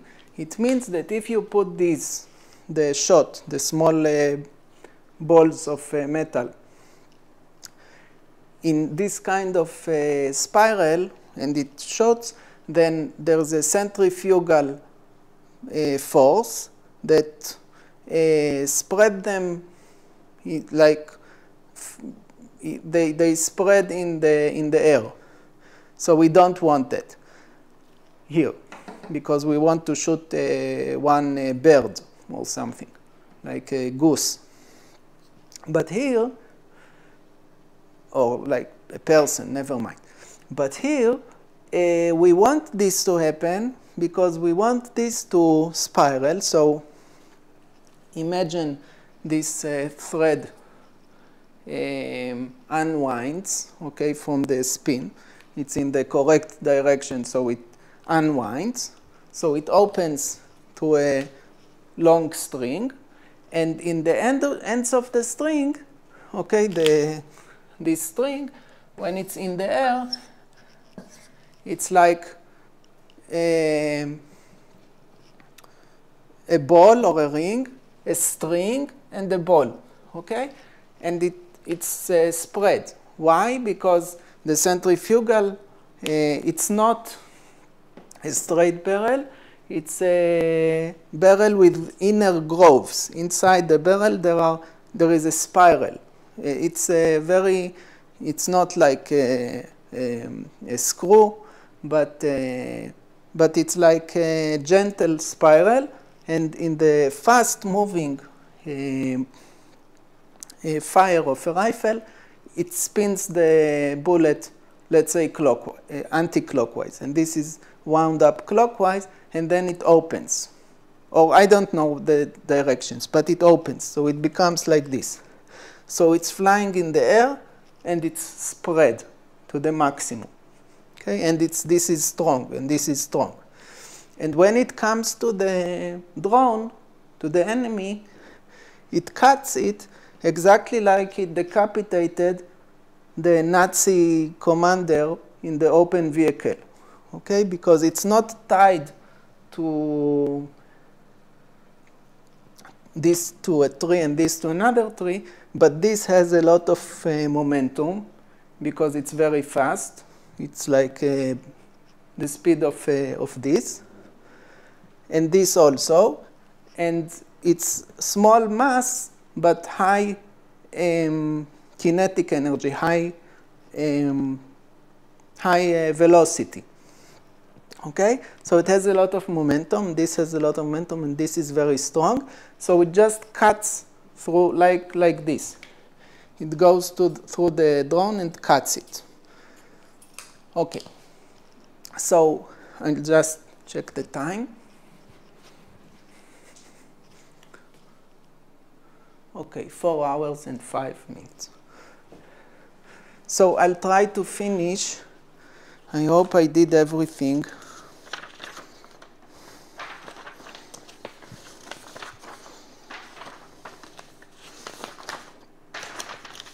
Sorry. I'm sorry it's in such a rush, but okay, things like small points that I don't have room to elaborate, but I will do it fast.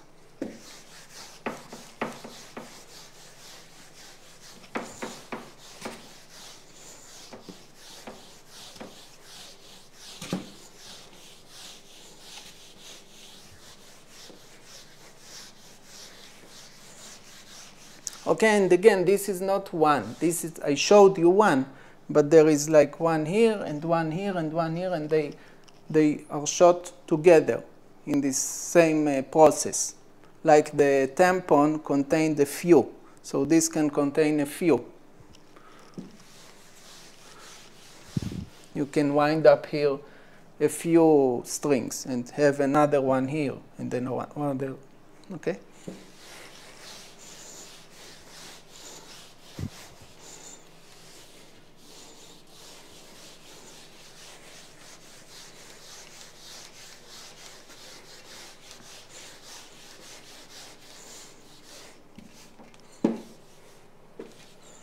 Okay, so now we'll talk about additional ideas, but really quick, because I reached the technical limit, which is 4 hours. Additional ideas.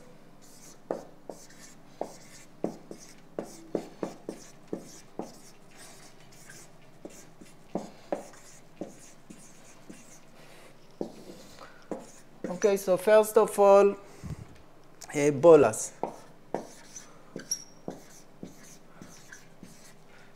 Check it in Wikipedia.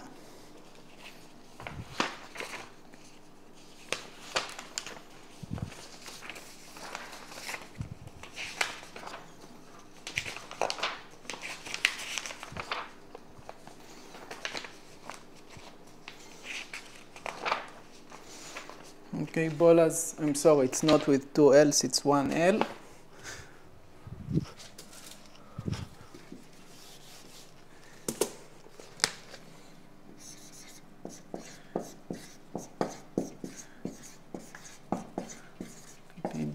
Bolas. Or you can write it bolases.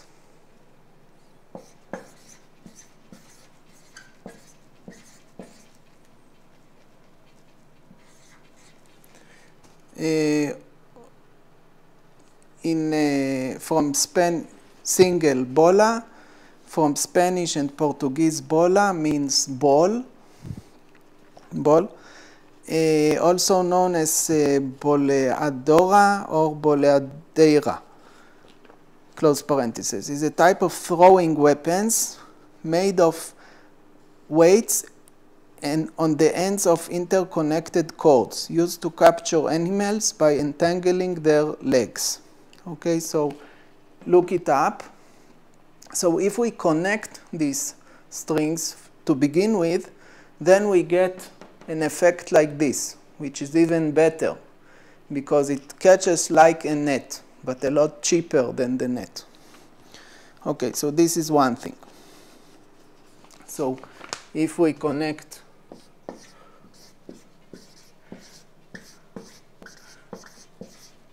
if we pre-connect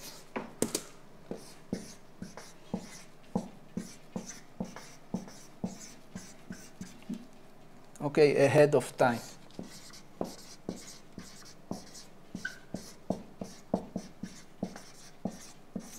Our strings. Okay, so it's flying, instead of flying in the air like one like this, and one like this, and one like this, and one like this, they will fly like the combination, like the superposition of them. They will fly like this. And when one catches, like if this one catches, if this is the drone, then all of them will get wrapped around. Think about it. This stands, it doesn't stand still. It comes fast this way. This comes fast this way. And they just wrap around like the bolas. So all of them take part instead of just one. All of them take part. The only thing you need to do in advance is to connect them in advance. Okay, so this is one idea. Improvement.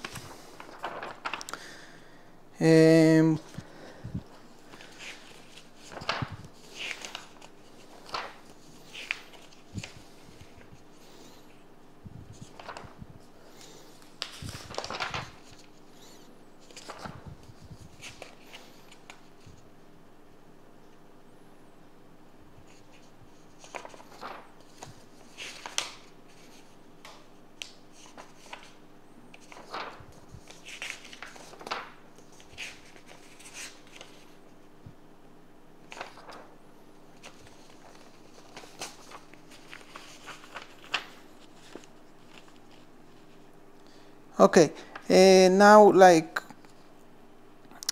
this is, I thought about it, it's like in mathematics, projective geometry. If you want to calculate it, this is in math, it's projective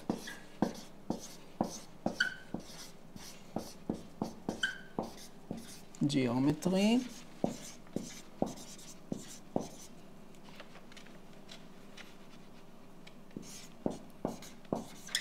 And if you cannot make it rotate when it comes from the gun, then you enter a realm in physics or mathematics called random walk.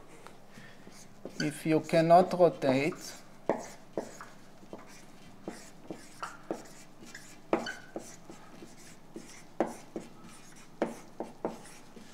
the shots will spread by something called random walk, also in mathematics or physics. Random walk. Okay, so you can look it up. It's like Brownian motion. It's less good than this. This is like the centrifugal force is best because they want to go to the sides and extend to the maximum, but this is also good. Okay, if they start close, they will not end up close. They will be like here and here. So they will, each one will be far away. Okay, if you think about in terms of weapons, we are not talking about sharpnel of what today is called sharpnel. This is like more like terminology. So another thing, terminology.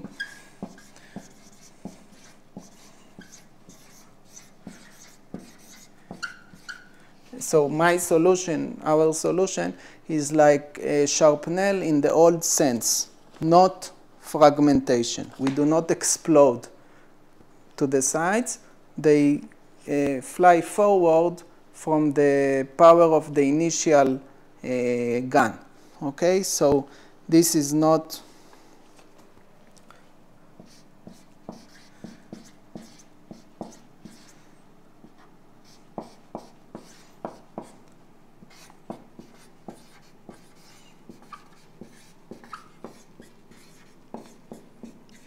okay, fragmentation in Hebrew, it's reses. So this is not reses. This is not fragmentation.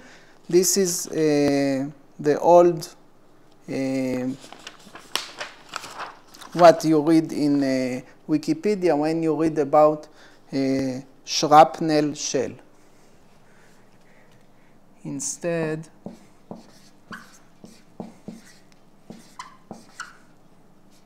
it is shrapnel shell.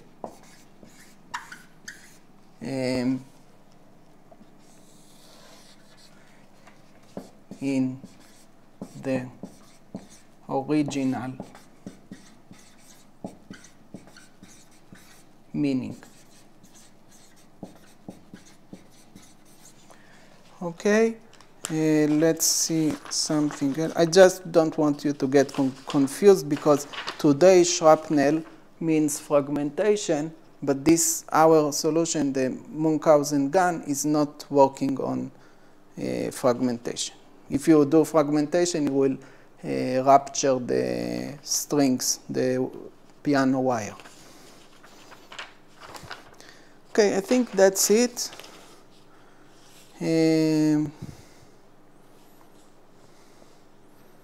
Yeah, we talked about everything that I wanted. I guess there are more, but that's all the things that I thought about so far. Again, I didn't want to work really, really hard, because I think nobody pays attention to what I do. Okay, so thank you very much, and goodbye. Thank you very much. Bye-bye.